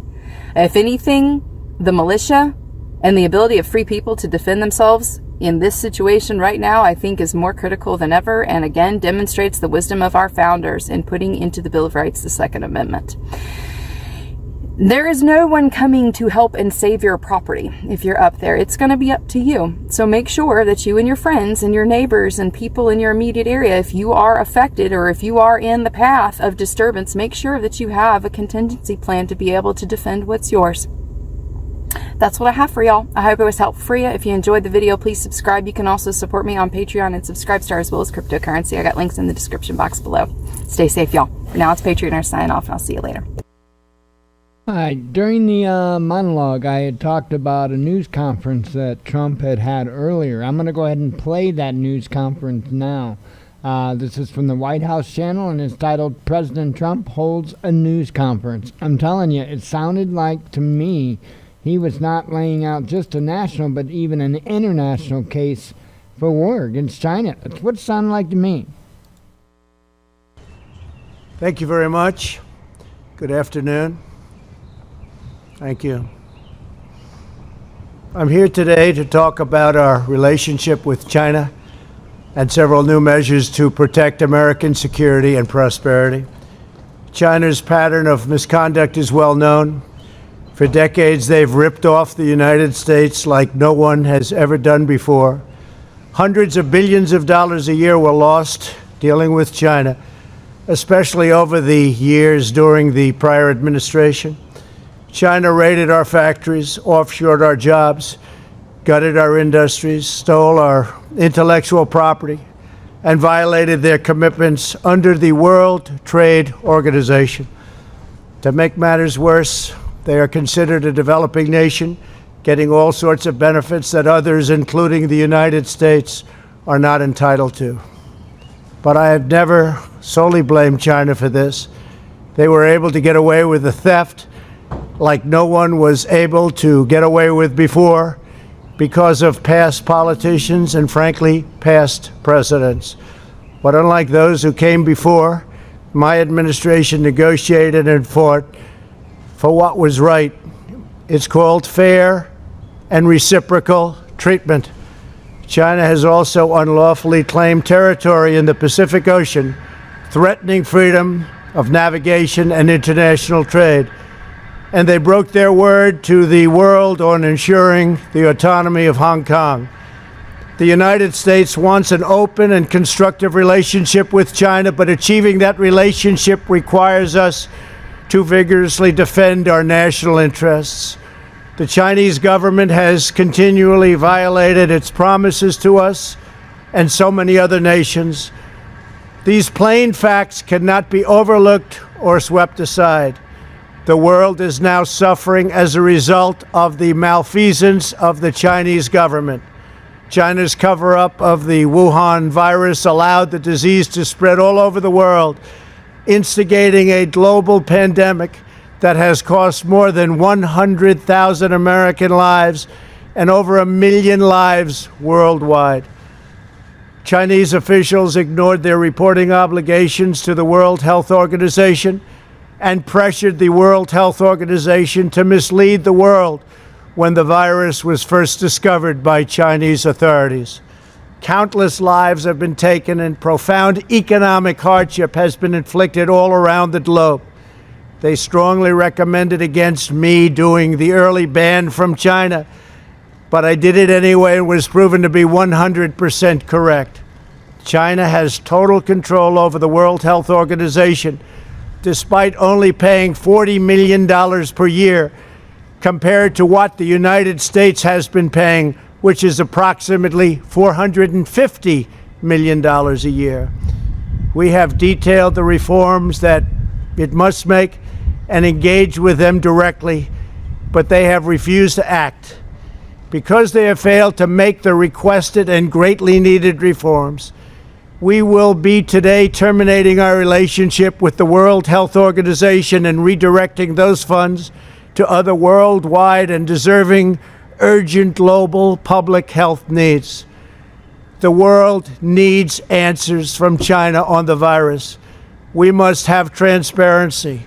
Why is it that China shut off infected people from Wuhan to all other parts of China? It went nowhere else. It didn't go to Beijing. It went nowhere else. But they allowed them to freely travel throughout the world, including Europe and the United States. The death and destruction caused by this is incalculable. We must have answers not only for us, but for the rest of the world. This pandemic has underscored the crucial importance of building up America's economic independence, reshoring our critical supply chains, and protecting America's scientific and technological advances. For years, the government of China has conducted illicit espionage to steal our industrial secrets, of which there are many. Today, I will issue a proclamation to better secure our nation's vital university research and to suspend the entry of certain foreign nationals from China who we have identified as potential security risks. I am also taking action to protect the integrity of America's financial system, by far the best in the world. I am instructing my presidential working group on financial markets to study the differing practices of Chinese companies listed on the U.S. financial markets with the goal of protecting American investors. Investment firms should not be subjecting their clients to the hidden and undue risks associated with financing Chinese companies that do not play by the same rules. Americans are entitled to fairness and transparency. Several of the most significant actions we're taking pertain to deeply troubling situations unfolding in Hong Kong. This week, China unilaterally imposed control over Hong Kong's security. This was a plain violation of Beijing's treaty obligations with the United Kingdom in the Declaration of 1984 and explicit provisions of Hong Kong's Basic Law. It has 27 years to go. The Chinese government's move against Hong Kong is the latest in a series of measures that are diminishing the city's long-standing and very proud status. This is a tragedy for the people of Hong Kong, the people of China, and indeed the people of the world. China claims it is protecting national security. But the truth is that Hong Kong was secure and prosperous as a free society. Beijing's decision reverses all of that. It extends the reach of China's invasive state security apparatus into what was formerly a bastion of liberty. China's latest incursion, along with other recent developments that degraded the territory's freedoms, makes clear that Hong Kong is no longer sufficiently autonomous to warrant the special treatment that we have afforded the territory since the handover. China has replaced its promised formula of one country, two systems with one country, one system. Therefore, I am directing my administration to begin the process of eliminating policy exemptions that give Hong Kong different and special treatment. My announcement today will affect the full range of agreements we have with Hong Kong, from our extradition treaty to our export controls on dual-use technologies and more, with few exceptions. We will be revising the State Department's travel advisory for Hong Kong to reflect the increased danger of surveillance and punishment by the Chinese state security apparatus. We will take action to revoke Hong Kong's preferential treatment as a separate customs and travel territory from the rest of China. The United States will also take necessary steps to sanction PRC and Hong Kong officials directly or indirectly involved in eroding Hong Kong's autonomy and just, if you take a look, absolutely smothering Hong Kong's freedom. Our actions will be strong. Our actions will be meaningful. More than 2 decades ago, on a rainy night in 1997, British soldiers lowered the Union flag and Chinese soldiers raised the Chinese flag in Hong Kong. The people of Hong Kong felt simultaneously proud of their Chinese heritage and their unique Hong Kong identity. The people of Hong Kong hoped that in the years and decades to come, China would increasingly come to resemble its most radiant and dynamic city. The rest of the world was electrified by a sense of optimism that Hong Kong was a glimpse into China's future, not that Hong Kong would grow into a reflection of China's past.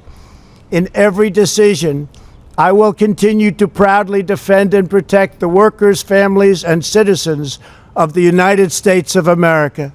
Thank you very much. Thank you. All righty. I mean, I heard nonstop war drums beating, and that is what I heard.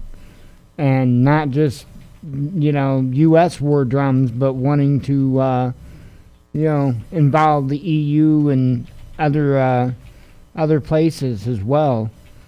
I'm not saying they're on board with that. I'm not saying that they've even discussed it. They probably have on some level, I'm sure.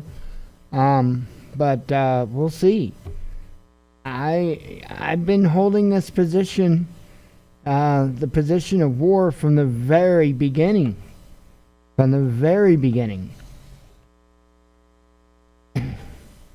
I don't necessarily like being right. I don't.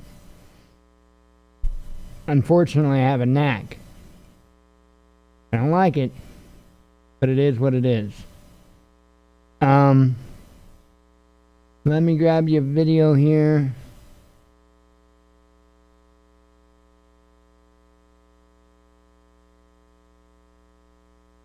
Not a whole lot. I know y'all's favorite person just released one. I'm gonna have to go to that. They're really, there's one other. So let me do this like a Band-Aid and rip it off, all right? The prepared mind. Do you have any doubts? SHTF.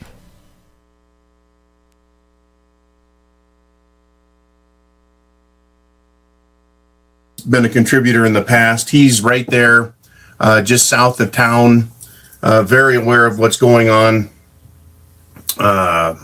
But so far, it looks like everything that's being presented in the mainstream media is pretty accurate. It looks like the alternative media isn't doing anything too radical, which to me sounds like the alternative media, the on-the-ground reporters, like people who would be like me or you out there, right there, they're telling the same story. Anyways, let's start with public access social media is not protected, free, or equal. It is agenda driven by arbitrary standards.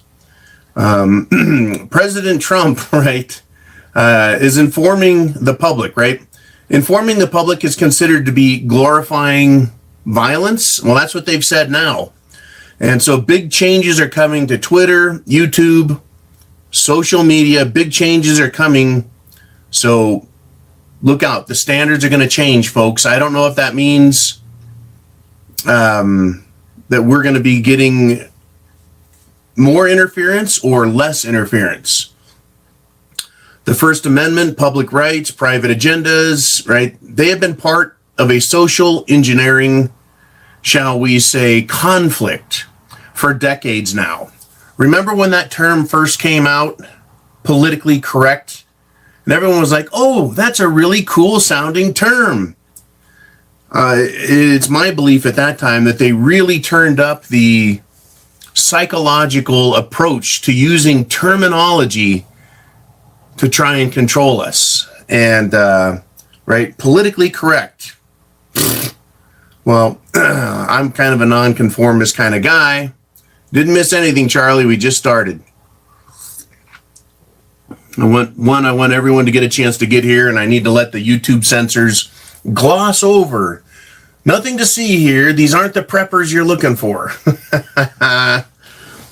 Anyways, yeah, it's big changes are coming in social media. The president is pissed off at Twitter. Twitter thinks they can tell the president of the United States that he is not allowed to communicate. Crazy stuff.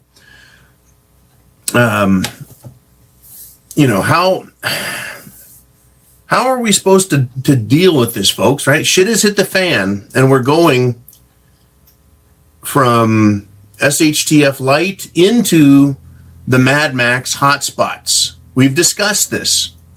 Hotspots, right? Not the whole country, not every city, not everyone is armed, right? Standing in their front yard or gray manning it, sitting in their front yard like a bum, chewing on a piece of crusty bread, but, you know, secretly armed to the teeth. We don't have that yet, but we're getting these hotspots as we predicted. So we had the incident. Let's just call it the incident in Minnesota, and now it's spread to other states. Right, the next one to go was Los Angeles, California. Denver, Colorado, right? Now, this is interesting. A driver was trying to get through a crowd of protesters, and we've seen this. In fact, we just discussed it with the LA freeway stoppages. Okay? Oh, I'm just going to stand in front of this guy and he has to stop. Well, someone tried that shit in Denver, and the driver plowed through the people, and then one of the protesters was like running alongside of him. The dude actually turned, dude or chick, I don't know who it was, and hit the person again and then sped off. I'm sure the person in the car was being threatened. They were scared and they were pissed. Their property was damaged. Their life was threatened. Very interesting, right? So, was the protester right? Was the driver right? Or is it a free-for-all? Well, it's not totally a free-for-all yet, but there were also shots fired, if I got the story right, at the state capitol in Colorado.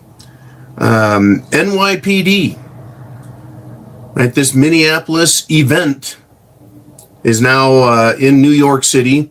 There was literal fights between cops and people, beatdowns. People were being arrested and dragged off, and the people, normally just observers, were assaulting the police and trying to free people. It is becoming more violent, and the police have lost all respect, right? It's the only thing that people are respecting now is not the law, but the police and their ability to respond in a more violent fashion. So fightings, beatings, and arrests going on in New York City. You know, it's off the hook where it's happening, but it's not everywhere. I think there were only 70 arrests. Now, let me ask the question. Are they going to put these people in jail where they could get cerveza bug and spread it around, and it's going to be terrible, and we need to let them out because they're not mass murderers? Right. What's the police attitude now about masks?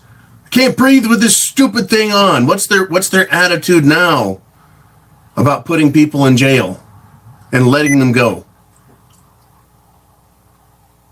Are we going to have overcrowded, stuffed jail cells that look like dog kennels with 30 people put in an area that's 5 feet by 5 feet? Little cage? Are we worried about cerveza bug? Ohio. Apparently protesters in the state of the Kaz, they forced entrance into the state house. The protesters did. I didn't hear that they burned anything or anything else, but they just forced their way in, whatever that means. Didn't get a lot of information on that one. Maybe Kaz knows something there. But in Minneapolis, as we're all aware, the 3rd Police Precinct. Yes, Ohio is getting pissed, says the Kaz.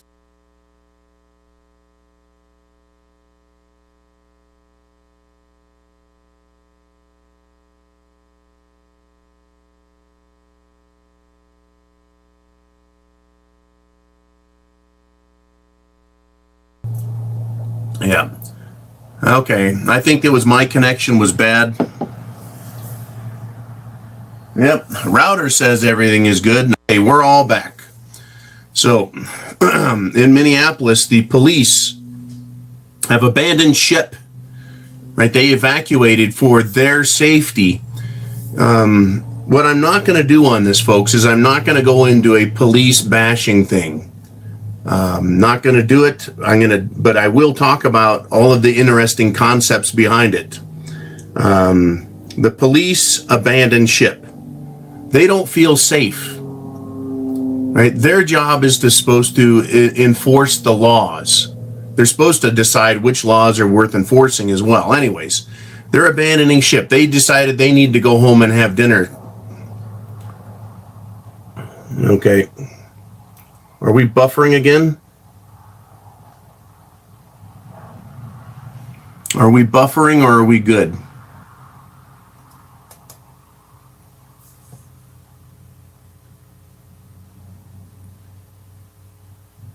Okay, we're good. All right.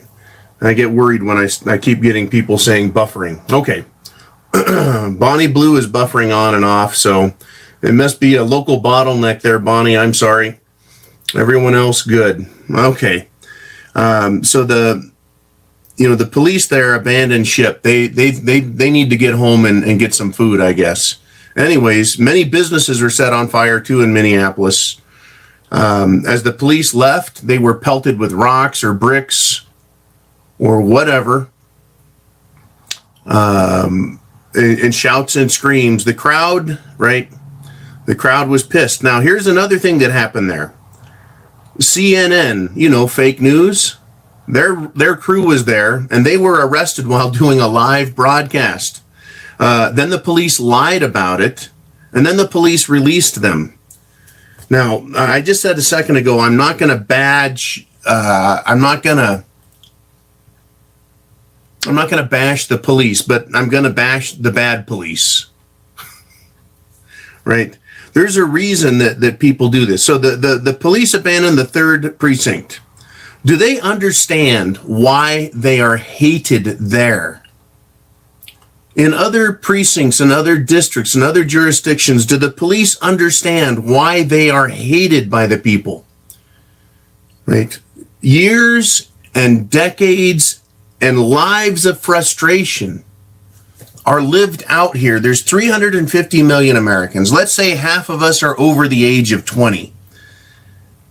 We've lived lives of frustration with government and bureaucracy and taxes and oppression, all of us to different and varying levels and degrees. I know I'm a white male, middle-aged, so I've got all kinds of privilege, but, I still feel a degree of frustration. So I imagine it's even greater for other people. Right? I'm not gonna argue that point, but we all feel it. And so now this is coming out. It's being expressed. And I've talked in the past about how government is in the legislator and you can't go talk to them. They don't care. You can send them an email. They might send you a response. You get no response there. You go to city or town hall, you might get a chance to stand up and talk, and then they'll just tell you, thank you, get the fuck out of here, and they don't do anything about what you have to say. But every day on the street, police are who we see. That is the face of government. So when I see frustration and hatred with the police, what I know is it's probably 75% hatred and disgust and lack of respect and frustration and anger at government in general. Faceless government that adds tax to your food, adds tax to your purchases, makes you pay registration, tells you have to buy insurance for this and that and the other thing. And so the police I don't think they understand that they're the face of government. And what do? Right? All we get from them is more of the same. Right? Now I'm not telling you that they're all bad. Right? I get pulled over, I get a warning and let go. Right? I'm a good guy. I know how to talk with them, right? But government oppression is it's boiling over, and it's boiling over into an ignorant expression, violence. Right? The violence happens. Violence does solve problems because apparently all the other steps that were taken didn't fix things. So, as it was just said there, right, we've got lives that we've lived in frustration. They've locked us down for months now, this whole country. And if you think there isn't a psychological impact to that on everybody, seeing it on TV, hearing their fucking commercials, right? Well, safety, I mean, all of the bullshit and the rhetoric and the brainwashing that they're just jamming down us. It is like being force-fed. Name a food you don't like. Liver. I know a lot of you probably like liver and onions, but I hate liver and onions. Anyways, like they're just shoving it down our throat and telling us we need to like it. Now, cops are the face.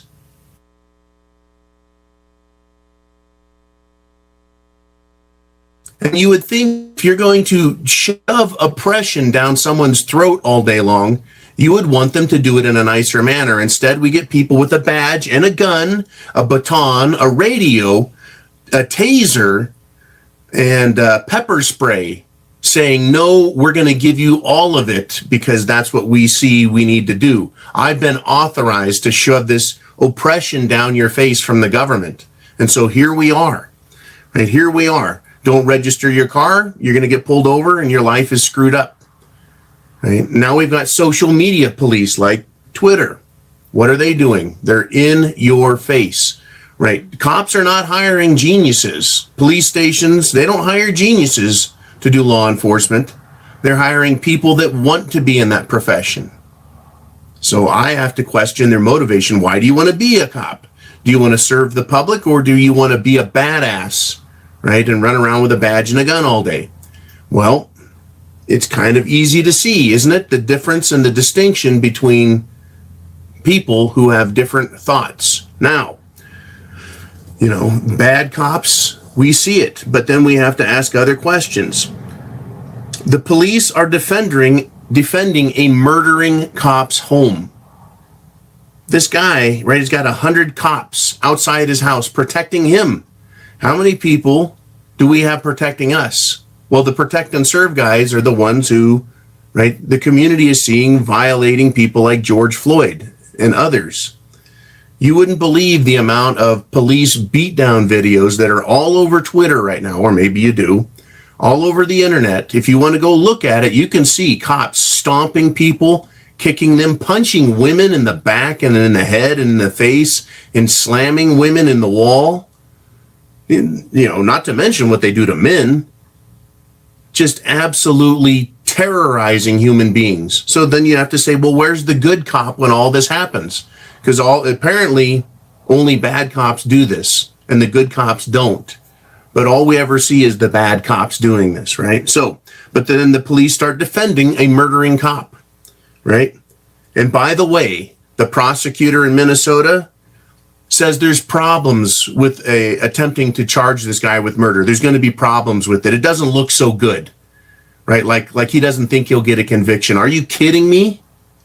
But that's this attitude they have. It's, well, you know, he's acting within policy, and the policy guidelines don't really give a time limit on how long you can put your knee in someone's throat. And so he's acting within the guidelines, so I don't think I can get a prosecution. This pencil neck nerd. Right? That's where they go. So beatdowns and injustices, you know, they're going to occur. Right? So where are all the good cops? Well, the police around the nation now normally don't say anything, but you've got police chiefs and sheriffs going, I can't stand behind that. That is clearly wrong. It's bad. I'd fire that guy. I would arrest that guy. I'd prosecute him. But have you ever heard, right, the term day late, dollar short?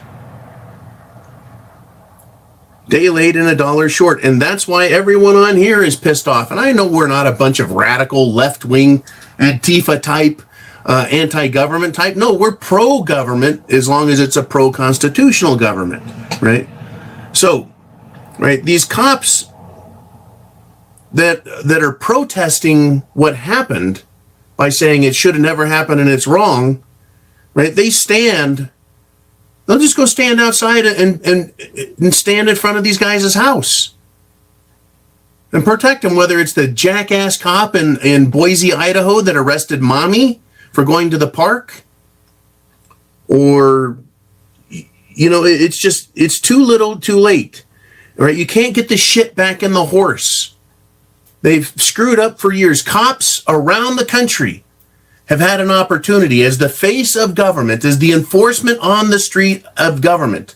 They're the government presence on 5th, on Main, in the suburbs. They're the face of government out in the country. They're the face of government that we see and interact with. They've had years and years to come out and say, we don't believe that.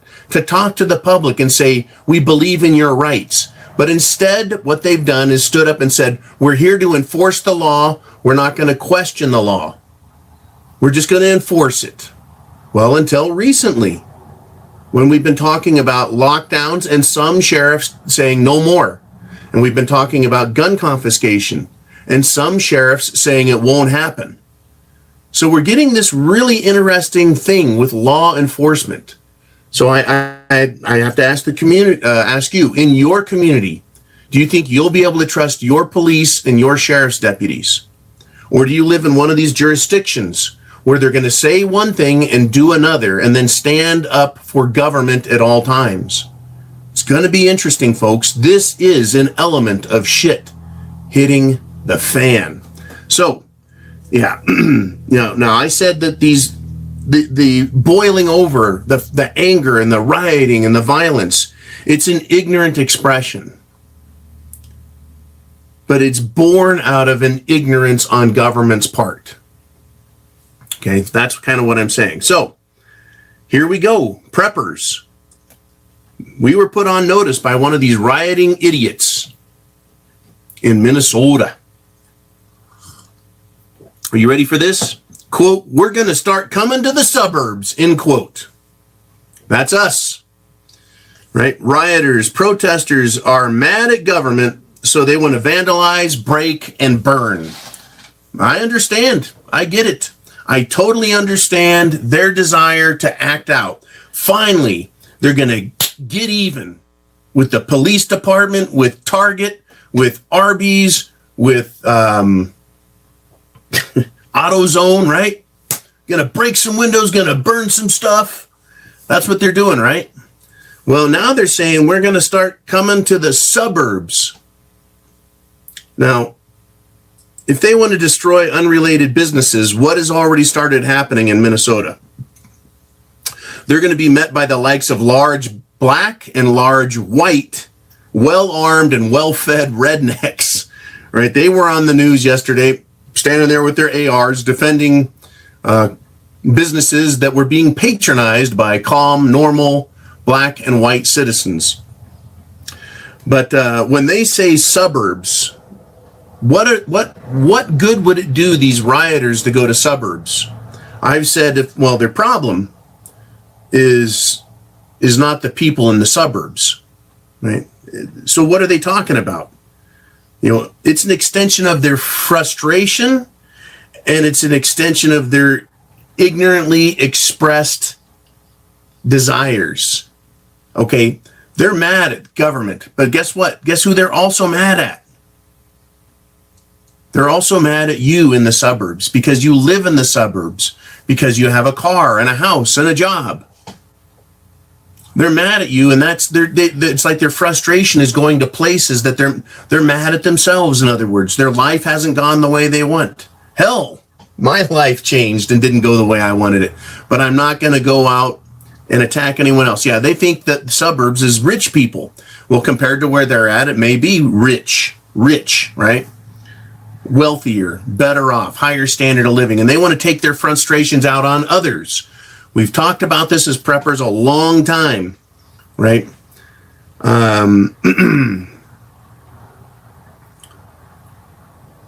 So we have to ask ourselves some questions. Will you be potentially in their path?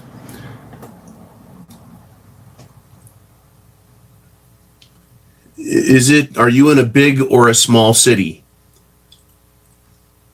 Is it a college town? Because these rioters that are out here, right? These rioters that are out here are young. They've lived a life, they've grown up, and I got to tell you, a lot of those rioters are white. A lot of them are black. All of them don't really have a clue what they're doing, but they're causing damage. Right? Will you be potentially in their path? So some of the things you need to ask is, how far are you from the police department, the city center, shopping centers, and ghetto zones, right? That's a way for you to gauge your risk, right? Because you are at risk, okay? You're at risk if you're near those things. So your self-defense strategy at this point needs to take that into account. Remember that 10-mile radius around you? Well, the clown who was in front of a camera, I think it was some zebra something or another, you know, he's not going to walk 50 miles. Right? He's not going to walk 50 miles to go to the burbs.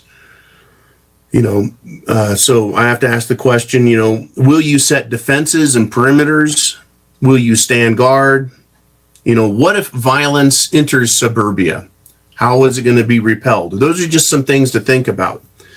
One of the things that's really important right now is the Second Amendment, the right to self-defense, has just become very real for more of us. Government is only concerned about itself. You know, what did the police do? They pulled back to their police precinct, kind of like they did in Ferguson, Missouri. They went and they hid in their little police hut until they got chased out, right? They didn't get chased out in Missouri, but they did get chased out in Minneapolis. I think they probably got in their little cars and they either went to another police district or precinct or went to their homes. They only care about themselves, their jobs, and making their money and then going home at the end of the day. If they cared about people, then they would do a little more than just what they've done, right? And you know, what is the solution here, folks? How do you make these rioters go away? I think I suggested, why don't you arrest the cops that were involved in the death of George Floyd? That's a good start. Marching them on camera in front of everybody in handcuffs and putting them in a jail cell and televising it. That's a good damn start, don't you think? You know, and then telling the protesters justice will be served. And then they need to convict these guys. Let a jury convict them. And that will, you know, but they're not doing that. It's almost like they want this to get out of hand and stupid. Right? Just these cops coming out in other cities around the country and saying, this is all wrong, this is wrong. That's not enough. Coming out and meeting a crowd of protesters. Let me go through it this way. So the George Floyd event happens. So the protest starts. So the government comes out with a violent response. How is that going to fix it? Well, the protest becomes violent and destructive in response to a destructive and violent response from the government. So then the police are now overwhelmed, and that's where we're at. The police have now been overwhelmed. And we've talked about this in the past. What happens if they do gun confiscation? We can overwhelm them in about 10 seconds. And again, these protesters are not shooting guns. They're not armed with rifles and shotguns and handguns, and they're not it's not a shooting war. They've got bricks and rocks and sticks, right? That's all. And even that, just a couple hundred people overwhelm the police precinct. The large black and white, well-armed and well-fed rednecks aren't there shooting their ARs.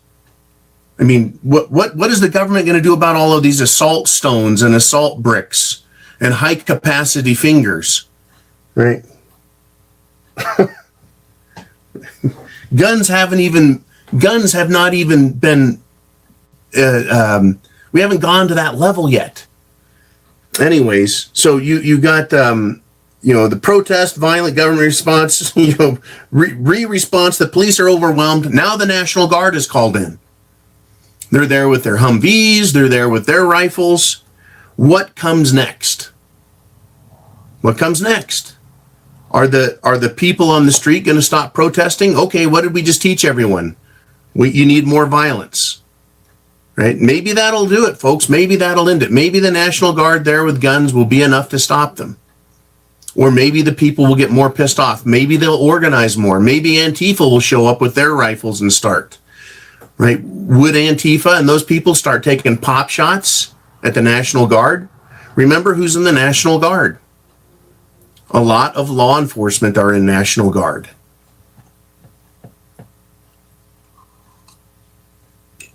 Okay. Are we going to see local lockdowns? Are we going to see curfews in cities that are having these riots and these protests? How about after that, a citywide lockdown?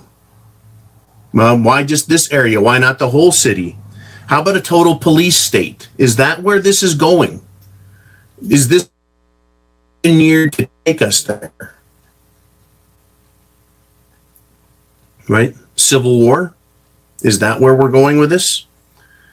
So the question is, will government use psychology and freedom, or will they use psychology and force? Oh yeah. You could get definitely, Tammy, martial law.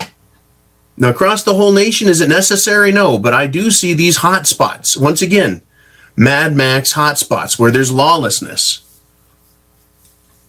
And I have a funny feeling that government has not learned a single lesson in any of this.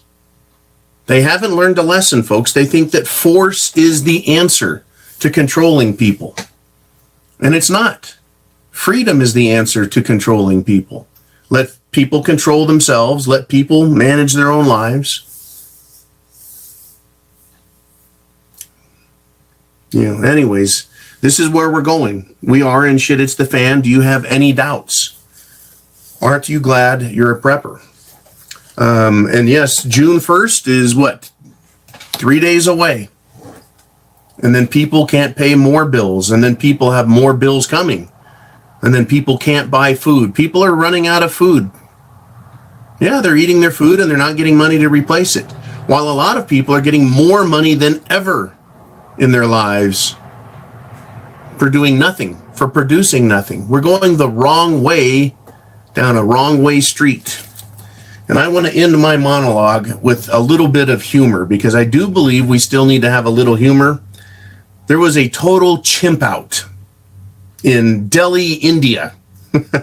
Literally, monkeys attacked a lab technician and stole samples. They were doing testing on cerveza bug samples, right?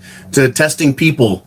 So the monkey or the chimp or whatever the hell it was grabs the tests and they escape, and they're seeing these monkeys chewing on the samples in trees. Anyways, total chimp out. And on top of that, typically in these countries in, I guess it would be Asia or Asia Minor, India and other these countries around the Indian Ocean, right? Tourists are not around, and typically they feed these ridiculous monkeys and chimps and baboons and whatever else they got down there. So the monkeys aren't being fed, and what are they doing? They're becoming extremely violent, extremely aggressive. They're getting hungry.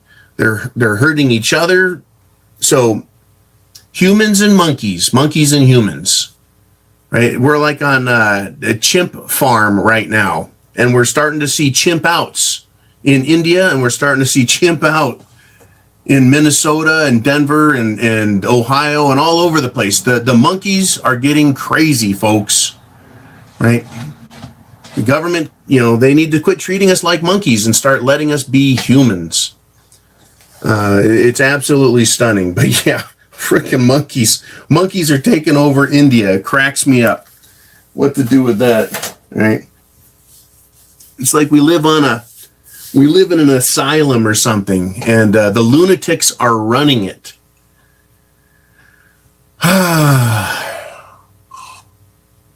All right, let's do this. Backcountry preps. Don't be a simp chimp. Okay. Let's do this. Let's do this. Let's get to your questions. We're done with my monologue. What do we want to talk about here? Question from Charlie. What percentage of the Minnesota situation do you think is caused by the current economic pandemic situation versus normal acting out over a police killing? Now, this is a great question. Thank you, Charlie. And again, all I'm for are my opinions, and you can weigh them and then weigh the other comments. I'm not an expert on this. I'm a student of a lot of things. And psychology is one thing I like to be a student of and try and learn and understand. You've heard the term straw and camel's back, right? It's the straw that broke the camel's back. But it's just a tiny straw, but that's all it took. Where is that breaking point? We never know till we get there. There are indicators and signs. And we've had those indicators and signs as far as the cop killing component. Now, it's expressed in the black community with the Black Lives Matter. That was created in response and anger to, not, in my opinion, it's not in response and anger to cops as much as it is government abuse. Again, and I know it is racial and it's understood to be racial, but it's also the government and its willingness to abuse and excuse the abuse and allow the abuse and write abuse into its policies. That's what has allowed this to get to the point where Black Lives Matter now exists. That's what they've got going. That's what they're doing. Again and again and again, we see it. And so the blacks are like, hey, we're tired of you killing black people. Well, they're also killing white people, and we're tired of them killing white people in the white community, right? In the all colors community, we're tired of it, but it's not stopping. So that is ratcheting up and up and up and up. And as soon as they said we're doing lockdowns, I was like, okay, yes, we're definitely in shit. It's the fan. They didn't just destroy the economy. Now they're going to just turn up the pressure. So your question, what percentage of the situation is caused by the current lockdown? 50%? I think they could have gone on for years and years and years and put up with little protests here and protests there because they've done it. There was a cop in someone's backyard, black woman. She's up in the middle of the night with her kid watching like a movie or something, and looks through the back window and like shoots her or something. I can't remember the whole story. It was from months back, but that just happened. There were no riots over that and burnings of cities, but now we've seen just this outpouring of frustration. Yeah, it is about killing George Floyd, and because he was black, that has a lot to do with it. But the rest of the world, even here, we're just like crazy over this. Why? Because of all of our other frustrations. So I would say 50-50. Okay. Let's move along here. Uh-oh, lots of questions.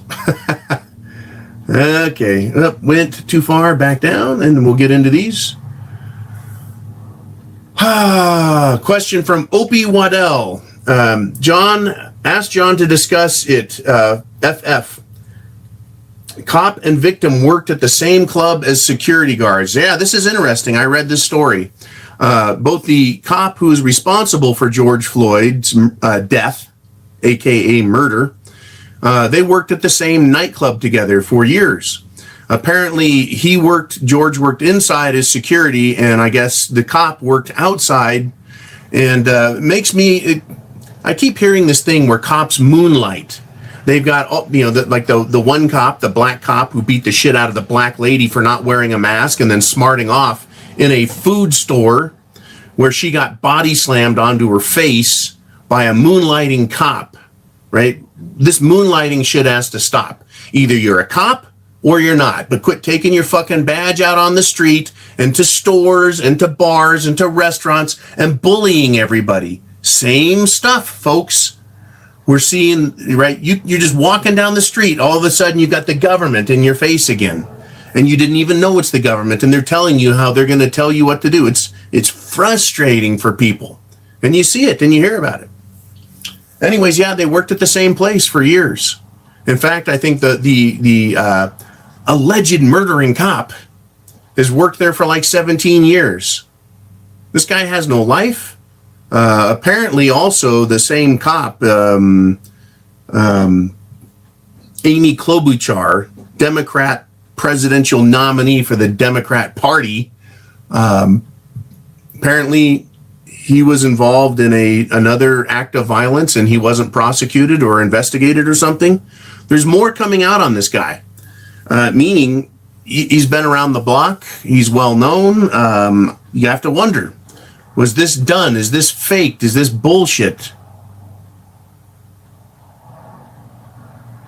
There's no one here. It's just me. Anyways, yeah, there's a potential for this. There's a potential for this being a staged event, right? With some acting going on. I don't know. But it's just always something I keep an eye out for. Question from Tammy Frog. Thoughts regarding the idea coming out that this was a planned paid event? Well, I just covered that. Doggone it. Yeah, there's a chance of that they are wanting to do what I was describing, which is the escalation.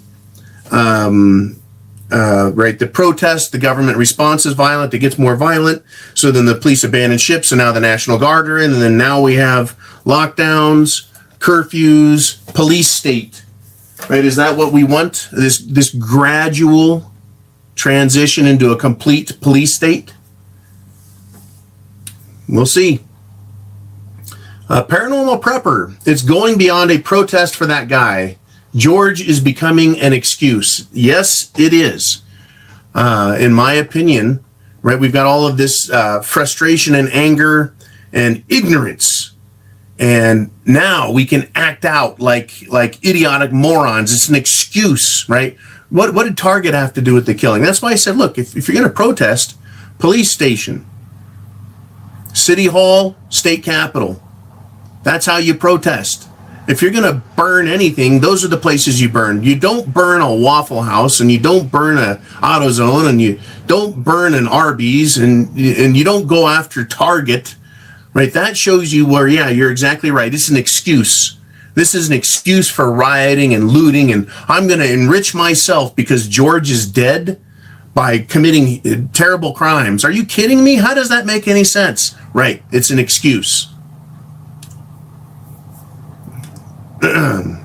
Question from Freedom. I understand Antifa, Black Lives Matter, and others are behind these riots.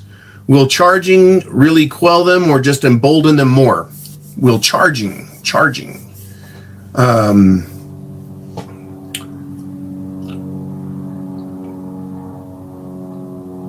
Let's see. Will the overwhelming them with force will stop anybody, right? You either run from force or you get killed by force. I'm waiting for water cannons.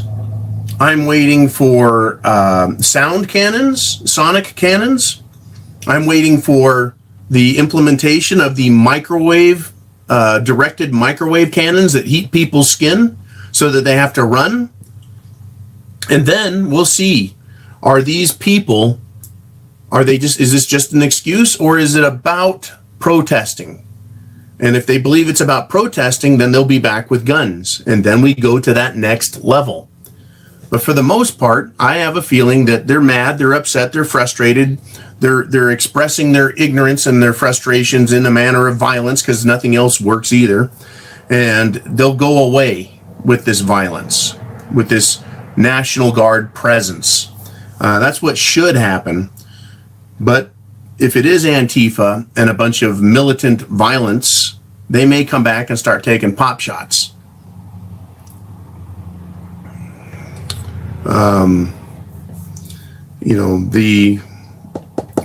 We're going to find out what the government wants. Do they want to use all of their militarized equipment?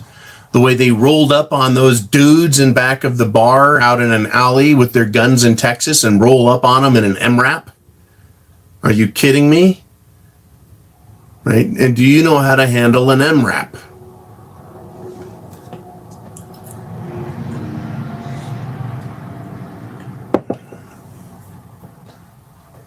Okay.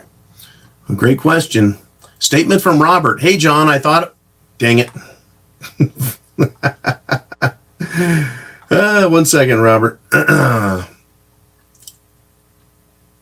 Okay, there we are again. I thought it was awesome to hear you and see you and your brother laughing and joking over the burgers. You two brothers are great patriots. Again, thank you for everything you do. I can't always catch you live, but can hardly get through a day without watching your programs. Thank you very much. Yeah, Thomas was early. He said they got our burgers done, and he just came on over. An MRAP is a armored personnel carrier. They're designed to withstand improvised explosive booby traps, right? They want to plant bombs in a road. And so the bottom is V-shaped to direct the blast away from the vehicle and not go into the vehicle and lift the vehicle and destroy the vehicle. They're bulletproof. They're and the sheriff's department has one now. It sounds like a chuck of shit. It's slow as hell. It's a piece of crap, but they're out here. But what happens when the people get MRAPs? Meaning, if cops are going to abandon a police station, they'll abandon their MRAPs and their Humvees if they get overwhelmed with force. Once again, if we can't even control some desert foothills in Afghanistan, what makes the police think they can control a nation that is just absolutely packed with gun-toting, red-blooded Americans?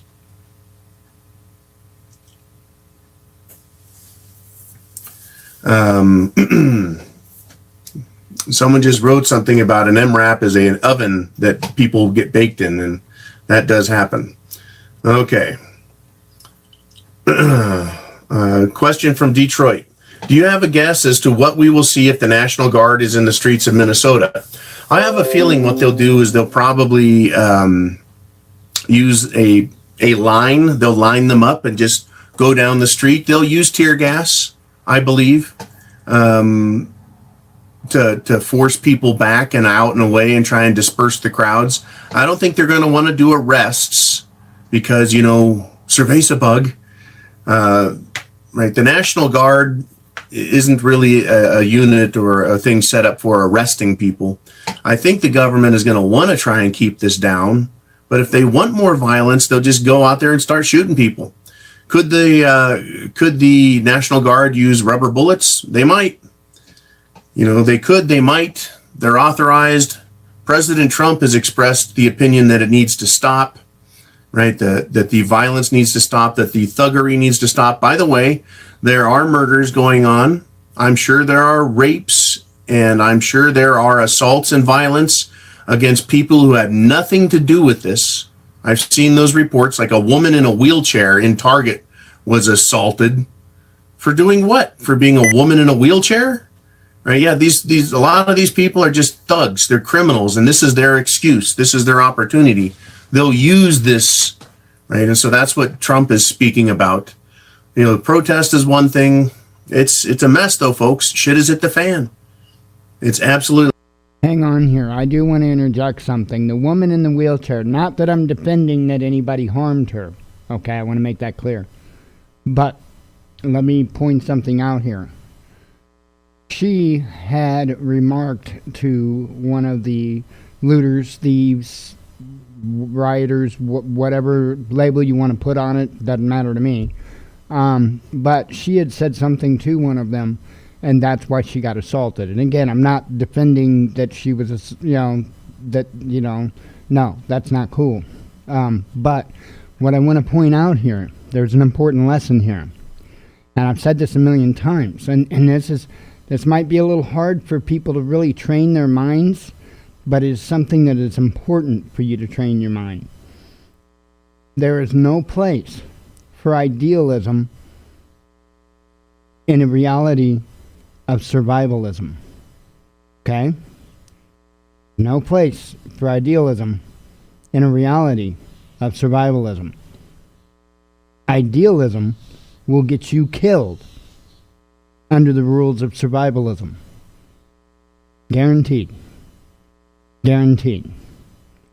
So, again, not that I am defending the people that harmed that lady, but if you are in a situation like this and you see a mob coming in to loot the store, keep your fucking mouth shut.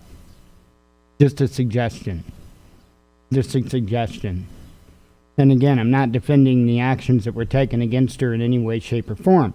What I'm defending is common sense.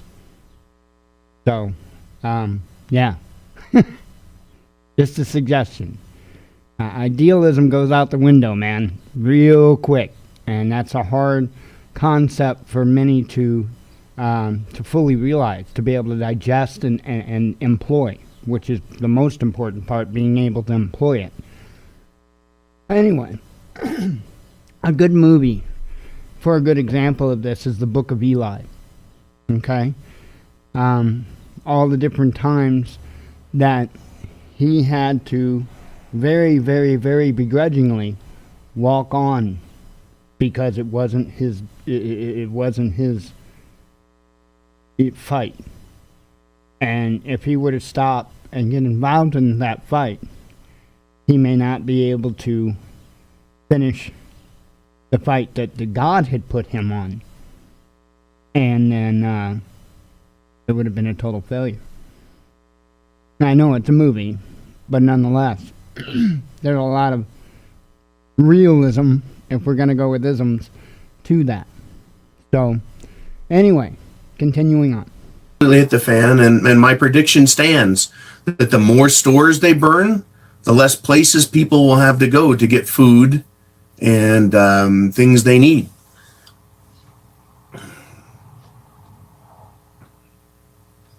Okay, moving along here in questions, looking for questions.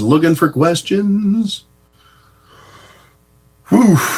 Boy, I tell you though, the stupidity on the side of government is overwhelming at this point to me.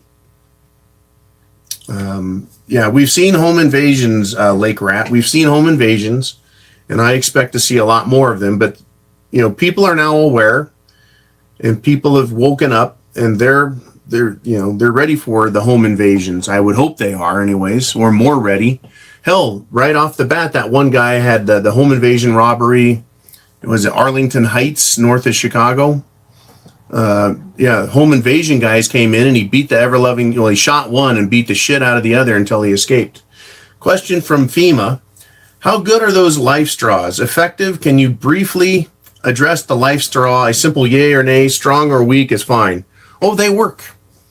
They work very, very well. I went up, I did a video on them specifically to prove it, and I put my digestive tract on the line. In the middle of summer, a spring-fed pond that didn't have water flowing in it. It was going back down because it's the summer. With cow tracks, it was used by cattle, free-range cattle up there, way up in the mountains. And I got some of that nice, warm, tepid, fetid water, and I drank it through a life straw. Not a problem one. That was my experience. That was my test for life straw. And the brand I used was Sawyer, but I'm sure they're all the same and they're all very good. This one worked, right? I didn't get indigestion. I didn't get the belches. I didn't get the farts, the craps, the shits, nothing. Works great.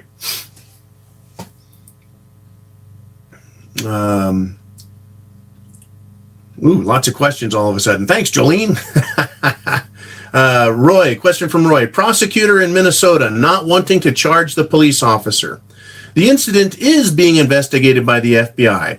Should officers be facing federal charges considering a riot it caused? Well, they should be facing all the same charges any one of us would face. You can only be charged and tried once, for a particular crime. You can't get... Anyways, I don't want to get into this. How can you be charged and not charged? And the whole legal system is jacked up. But yeah, he's being investigated by the FBI, the Federal Bureau of Investigation. That stalwart community that produced, its leadership is a bunch of scum. I believe that's the term that the president used. They're scum. Right? You got Comey and Ruby Rod Rosenstein and Peter Strzok. Right? That's sneering turd. But yeah, the FBI is supposed to be involved. I'm sure state prosecutors, local prosecutors, federal prosecutors. I'm sure China is going to try suing him. Yeah. The guy should be facing all kinds of trouble for this. Now, can he be blamed for the riot? No, the riot is occurring because they are not arresting these cops. Right? See, if they had gone and got the cops, put handcuffs on them, marched them in front of cameras into a jail cell, people would be like, yeah, finally, you kill someone, you get arrested. Because it's obvious, based on the footage, it's obvious, right, that guy was mistreated, that he was killed. And it looked intentional. Anyways. Question from Who's Your Life. Do you think they will intensify lockdown because of the protest? No. The lockdown with regard to Cerveza bug is a totally separate incident, right? It's a totally separate incident or situation. Any lockdowns or curfews that are created as a result of the protests will stand alone as their own thing. But it's going to have the same psychological effect. It's going to increase the fear, increase the frustration, increase the uncertainty. It's going to decrease people's ability to go to work and for economic activity to exist. So the parts that are good are going to go down and the parts that are bad will go up as a result of this. But this just makes perfect sense. This is what happens when shit hits the fan, when you destroy the economy, when you try and hide it with a false pandemic, when you punish people for demanding their rights and freedom. It's par for the course. And to me, I saw all this coming ahead of time with you guys, and we've been talking about it. Question from Sparky. Do you think the selective service draft will be reinstated because of China's action? No, I do not. I don't think we're going to see a draft. We would need to see a war first. And we would need this. I believe they're actually going to be reducing the amount of people in the military. And my opinion stands. If China attacks us, they get nuked. That's the problem with being a superpower, is you can't go and invade another superpower. Nukes fly. Right? Now, is China crazy enough to use nukes? I don't think so. Right? Because the people in leadership, they like their positions in leadership. They get all the good food and all the sex and all the nice houses and cars and perks and benefits. I don't think Xi Jinping wants to become a permanently burned shadow against a wall. Question from Detroit Prepping. Do you have an opinion as to the effectiveness of these protests to change government policies? An intelligent government would go, oh yeah, we see that now. We understand how that affects the people. The people don't like this, right? So what have they done? What policies have they instituted?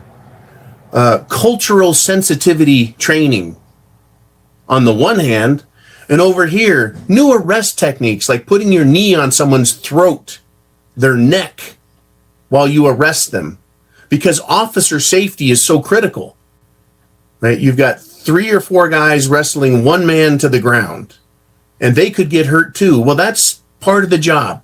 And I'll tell you again, I don't want to be a cop. I don't want that job. I don't want any part of it. I never have. I wanted to be a jarhead, and that was good enough. That was enough shit, right? But people that want to be cops, why do you want to be a cop, right? Well, these guys, I don't get it. I just don't get it, right? Why do you want to be a cop and then do that, right? And it's really interesting. The good cops I know are just good people. The assholes are assholes. Anyways, it is a great question. Do I think that it's going to change government policies? Yeah, they're going to change them, but maybe or probably not for the better, because things haven't gotten better yet. We've been dealing with this problem with law enforcement and group beatdowns and murders since Rodney King. Right, the very first beatdown on video was the Rodney King. Guy had a camcorder, right? Probably one of those big shoulder units that they had back in the early 90s. That dude got beaten down bad, right? All sorts of cops just kicking and punching on him. And we got tons of videos of this stuff. And that started it. Right out the gate. And we're still getting those videos. And we haven't seen the problem fixed, right? They have more effective ways of torturing people, right? A knee to a neck and held there for 8 minutes while a guy dies doesn't have the same look as beating someone with a stick. It appears less violent, but it is not less violent. It resulted in his death, right? Taking someone's arm and twisting it up behind their back until they're screaming and trying to get away from the pain. It doesn't look real violent because you're just held up there really tight. But, there's not a bunch of punching and beating, but it's still a very painful, submission. This idea of making people go into submission is not unviolent, and it's not non-painful. Right? And it makes people hate them. You do that to me and I'm going to hate you. Right? You make me be in pain, there's going to be a lot of hate. Right? Whether I can do anything about it's another question, right? If you've got 10 guys with a knee on your neck and your back and your leg, right? You take someone's wrist and bend it backwards, you can make them do some odd shit physically. I can take one finger and put it right here in the person's throat, over the top of the sternum, and push straight down, and a child can take an adult right to the ground that way if they're in the right position. Certainly an adult can do it, right? You can grab someone right there and just yank them right to the ground. One finger, right? There's ways to control people's body, but it's not unviolent and it's not non-painful. And are they going to change their policies? I don't think so. I don't think government's smart enough. And I don't think law enforcement is smart enough. I don't. I do not think that. They either are or they aren't. The policies won't change who they are as people, I think is the best way to put it. If you're a good person, you'll do it right. If you're a bad person, you'll use all of these policies in a negative fashion. That's what I finally said it the right way. The good guys will do it right. The bad guys will continue to use the policies to their advantage to be bad guys. And they're bad guys with badges, folks. They're bad guys with badges. In this idea that they have to control every situation, just walk away. If the guy's trying to walk away, just walk away from him. Don't make him stand there and question him and grill him until you finally feel like you have to arrest him, right? Or antagonize the situation, right? This idea of de-escalation versus antagonizing, right? It's crazy. Anyways, let's move on here if we shall. Paladin, with Mad Max starting, do you believe it will spread much more or stay in more dictatorial areas? I believe it's going to spread into more cities. Unless they arrest these guys, as I've suggested, in handcuffs and march them into a prison cell and shut the steel bars on them and say, we're going to prosecute you. The people in other cities this weekend, folks, we're seeing burning cities now. Not the whole city, but buildings. We're seeing burning police precincts. That is bad stuff. Yeah. Kaz says cops always escalate interactions. The cop always has to put himself on top of you, right? You can't be right. He is right. He's the authority. He's the boss, right? Now, that's how it works, right? They're the one with the gun. They're the one with violence and a backup and a baton and a taser and a shotgun and an AR in their car and pepper spray. They don't like to not be in control, right? It's part of the attitude that people don't like, and it needs to be corrected. It needs to be corrected. Anyways, Mad Max, it's going to spread, you bet. It's going to spread into other big cities. And what we need to do as preppers is be aware of it, be prepared, have your plan ready to go. Understand, you may see power outages, you may see shootings, lots of sirens, right? Just need to be ready. But if it gets really bad, these dumbasses might head out into the suburbs and find out that the Swiss tend to live out there and they like to make Swiss cheese out of everything they find. Question from Matt, Kiss My Ass Socialist. John, do you think that the way the cop killed Floyd was the same way Epstein committed suicide? I don't believe Epstein committed suicide. I believe Epstein was relocated to a more comfortable living environment. Question from Eli. In the Wolverine state, it's only Friday. Do you think riots in America and Europe will get worse over the weekend? Yes, I do. Yes, I do. Now, Europe has their own situation going on. And the violence is increasing in Germany and France. It's increasing everywhere. They don't have, in France, they have the racial Muslim component that they have going there. But we don't have that in other countries. There's no Black Lives Matter in Germany that I'm aware of, or other nations. But the tension is going up. The frustration is growing up. The anger, the hunger, the lack of bills being paid. They have the same problems over there.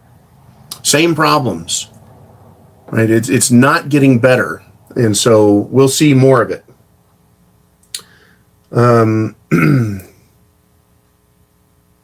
Question from Charlie. Time to change the oil and fuel filters in your Ford tank. GTFO coming soon. It's coming. It's coming, folks. It's definitely coming. But, I've got my plan. I'm executing the plan. And things take time. The world is not waiting on me any. But don't worry. I have no worries. Life is going to be what it is, and it'll end how it ends. Question from Paul. Hey, John. Do you think the liberal-ran cities police brutality theory is accurate, linking the two together and letting the cities go to hell after? Well, I tell you what. I'm going to kind of take your question and thoughts here, Paul, and kind of go with it a little bit. We are at an hour, but I'm going to answer all the questions because, once again, this is a major escalation in SHTF, and I want to make sure that we get all of the information we need, questions answered, discussion, etc. So, yes, blue cities, liberal cities, Democrat-run cities are the ones that are going to have a lot of burning going on. We're going to have a presidential election. Will they suspend the elections? Will they have the elections? Will they allow? How are you going to vote if your city's on fire or the most liberal sections of the city's on fire? It's going to be interesting. But there is definitely a link between high crime and Democrat-run cities. There is a link between, as far as in my opinion, the information I've seen. If you got a liberal mayor and a liberal city council, you're going to have a pro-government, pro-brutality police department. Chicago, New York, Los Angeles, Portland, need I say more? Question from Rex Mize. Do you think the police will respond in the same way the smart protesters do you think the police will respond in the same way why the smart protesters start getting active? I just having trouble with that question.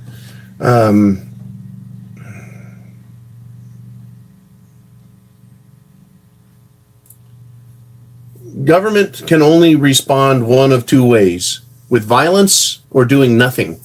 That's what they've shown us. Smart protesters or protesters, they can be dumb or smart. And we'll see how it's going to evolve. We're going to find out how it evolves. We're going to find out if Antifa wants to get involved and Black Lives Matter and other things in more violent ways. It's a good chance it's going to escalate, folks. It's going to spread for sure. It's going to get wider and it may escalate. Now, the response from people, this is another thing I want to talk about real quick.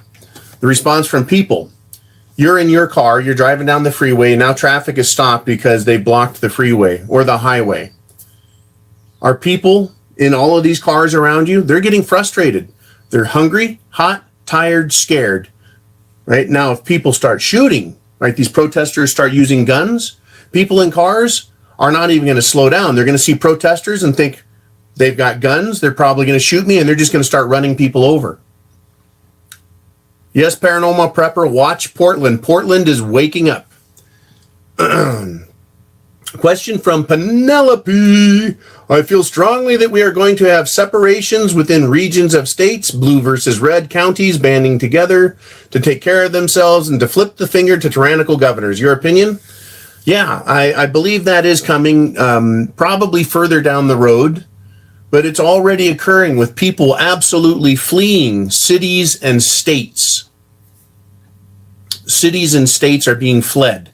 They're going to other areas where they know or believe there's jobs or family or more friendly government. More friendly government, because no government is perfect. Now, those areas where they are highly respectful of the Constitution, those police departments and those sheriffs, they are going to be talking to the citizenry. Now, in my county, when we had Dianne Feinstein after Sandy Hook saying we're going to come take all your weapons again, my sheriff, literally the sheriff, not a sheriff deputy, the sheriff came to my lodge and addressed my lodge and said, this is what we're going to do and this is what we believe and this is how we're going to carry it out. The Constitution is the Constitution. The Second Amendment says what it says, and that's how it is. If the government says they're going to do this and that, this is what we'll do. And so he was communicating with us, right? And then those community leaders, because there's community leaders in lodges or Rotary clubs or Lions clubs or whatever you want to call them, right? Elks Lodge, Moose Lodge, right? People, they communicate. They're going to communicate in these areas.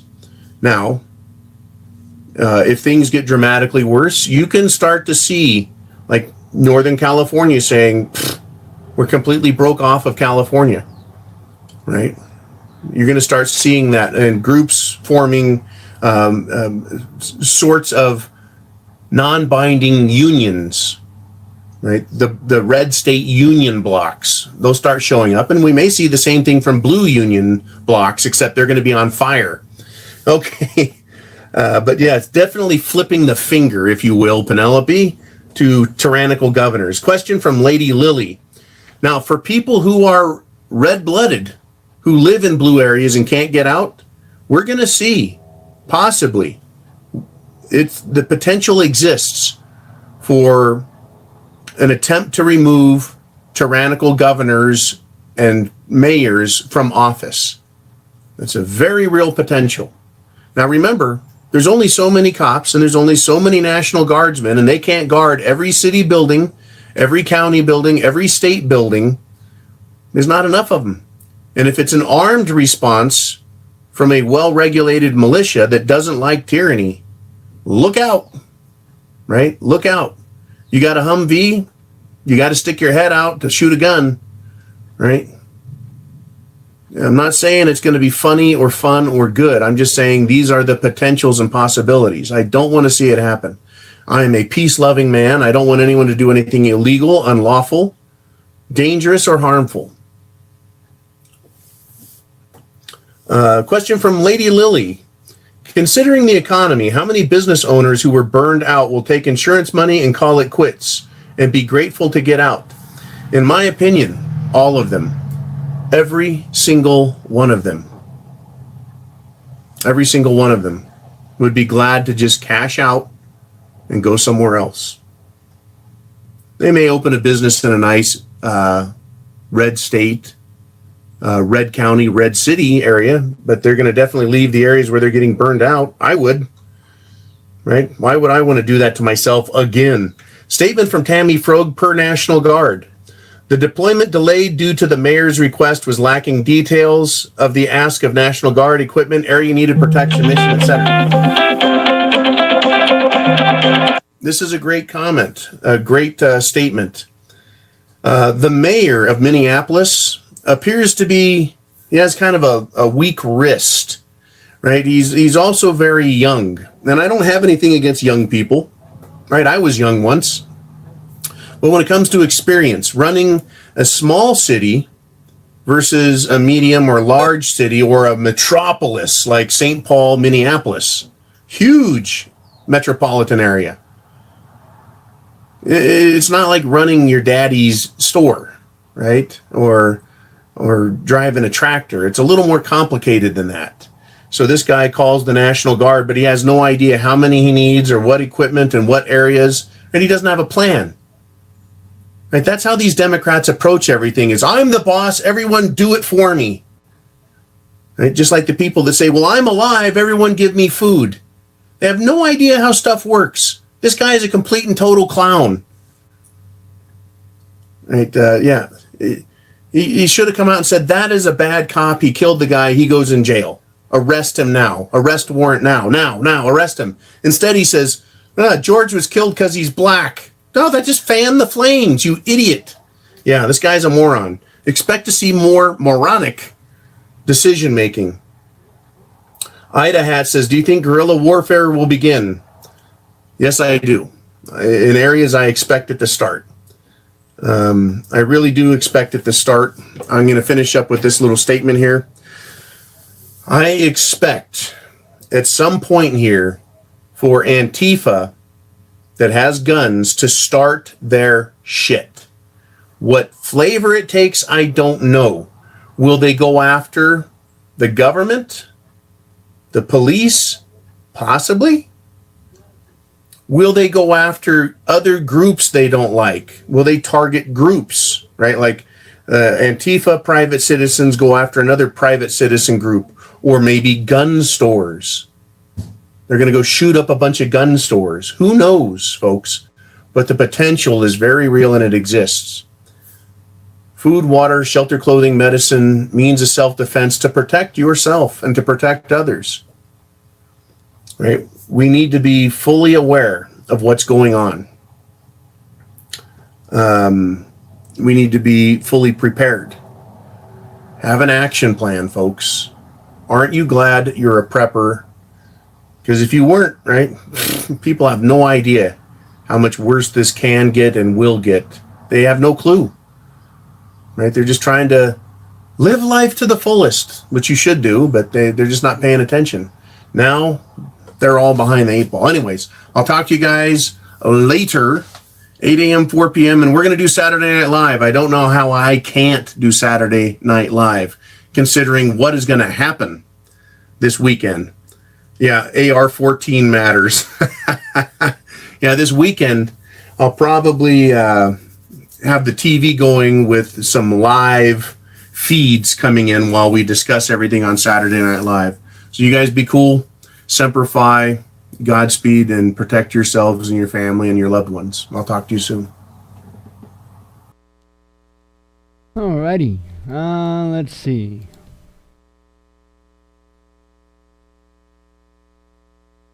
Got a video here from Sensible Prepper titled How to Form a Prepper Group. Guys, one question that I've gotten over the years more than any other is how to form a prepper group. I get a question out of nowhere and a guy goes, man, we don't know what to do. We want to join with other people. We see the need.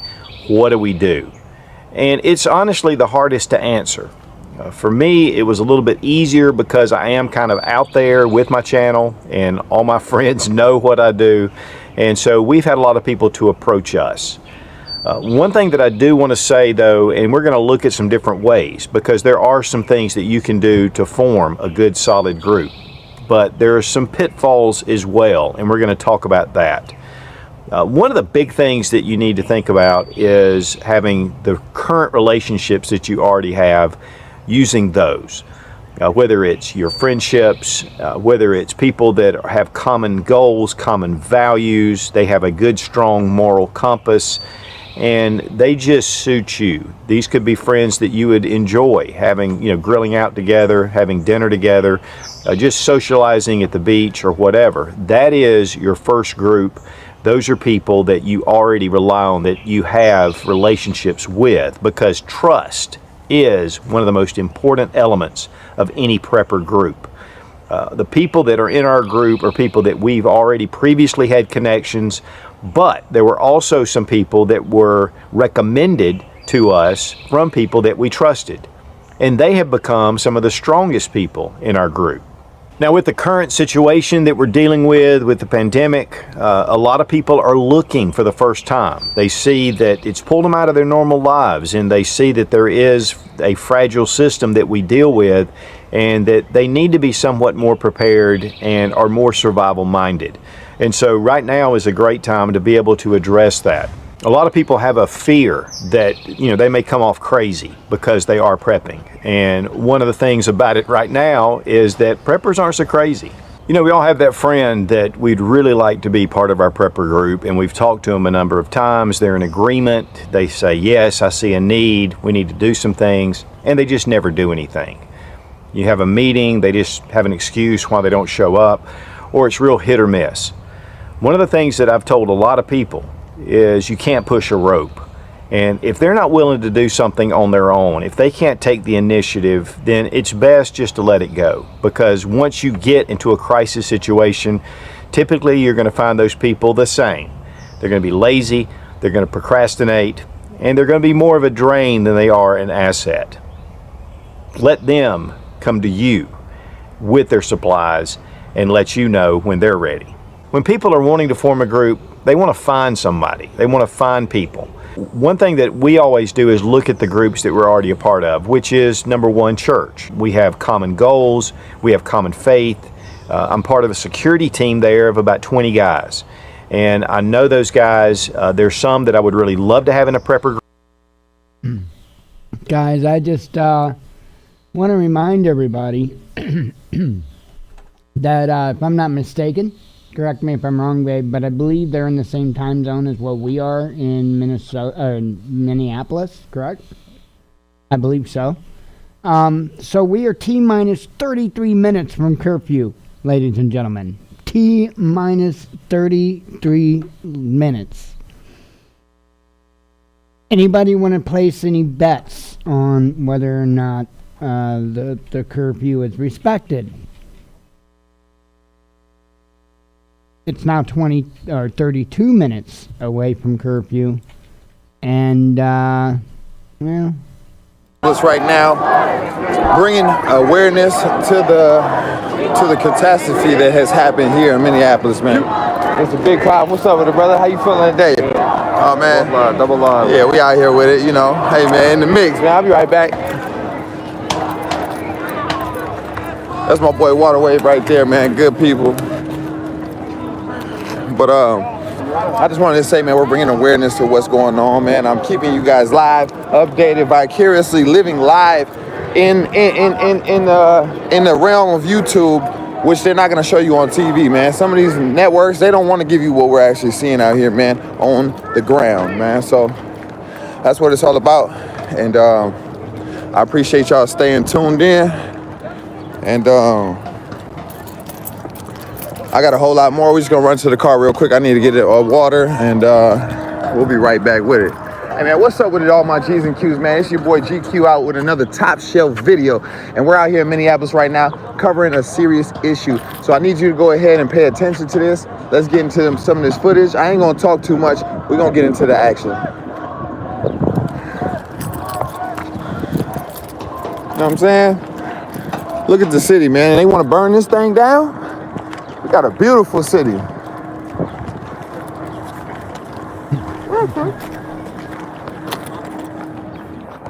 Hold on, y'all, for 1 second. 1 second. Try to stop this. You want to keep it going. No, I cut it off. Just hit the top. Well, that's just turn it off. I just turn it off every time I'm not recording.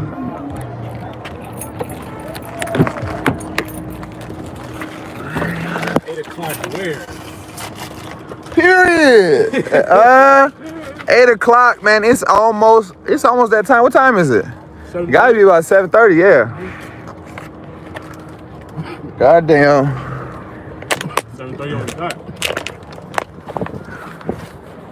7:30 on the dot right now, right?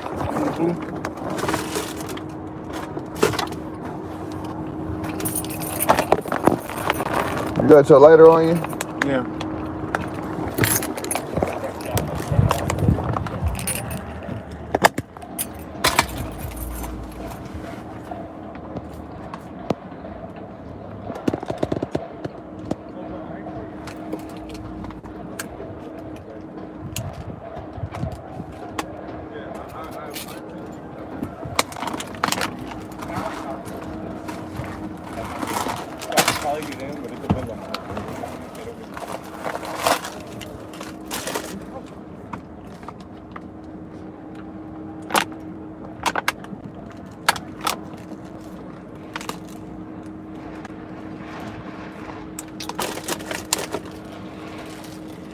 T-minus 29 minutes counting. You got a blunt?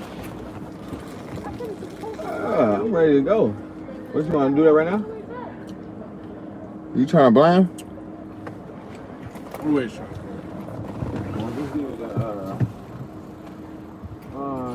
don't know back with like that, huh? No, you the perfect one. I do them motherfuckers. You do. I ain't gonna do mine. I was about to sit here and stunt. Like, yeah, Yeah, you know how I get down. You gave my lighter back? No, cut that mud. You already know how I'm coming. You know how I'm coming. Where everybody else at, though? Man.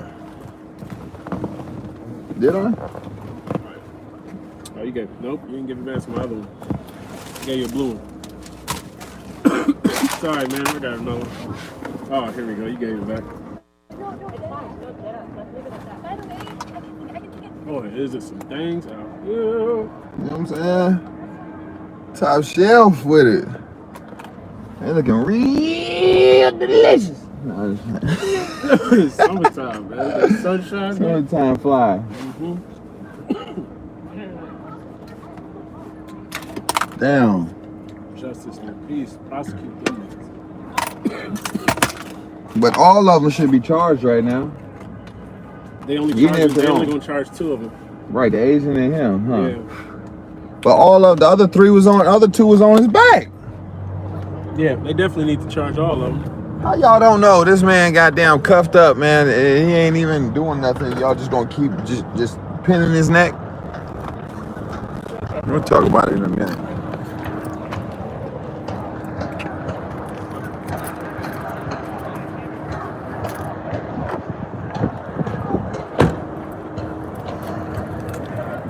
You grab the back one. Do it later. Oh, you gonna hold it while I do it? I can. Yeah. All right.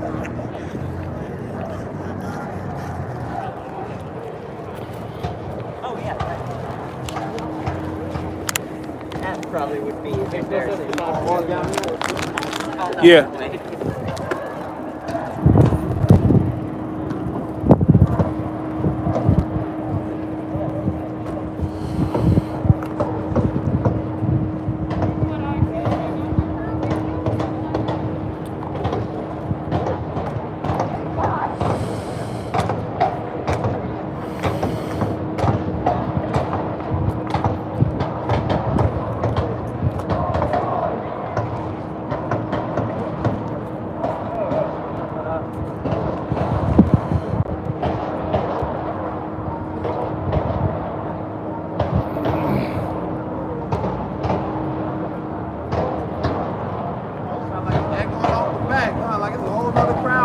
Yeah.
I get a shot of that real quick.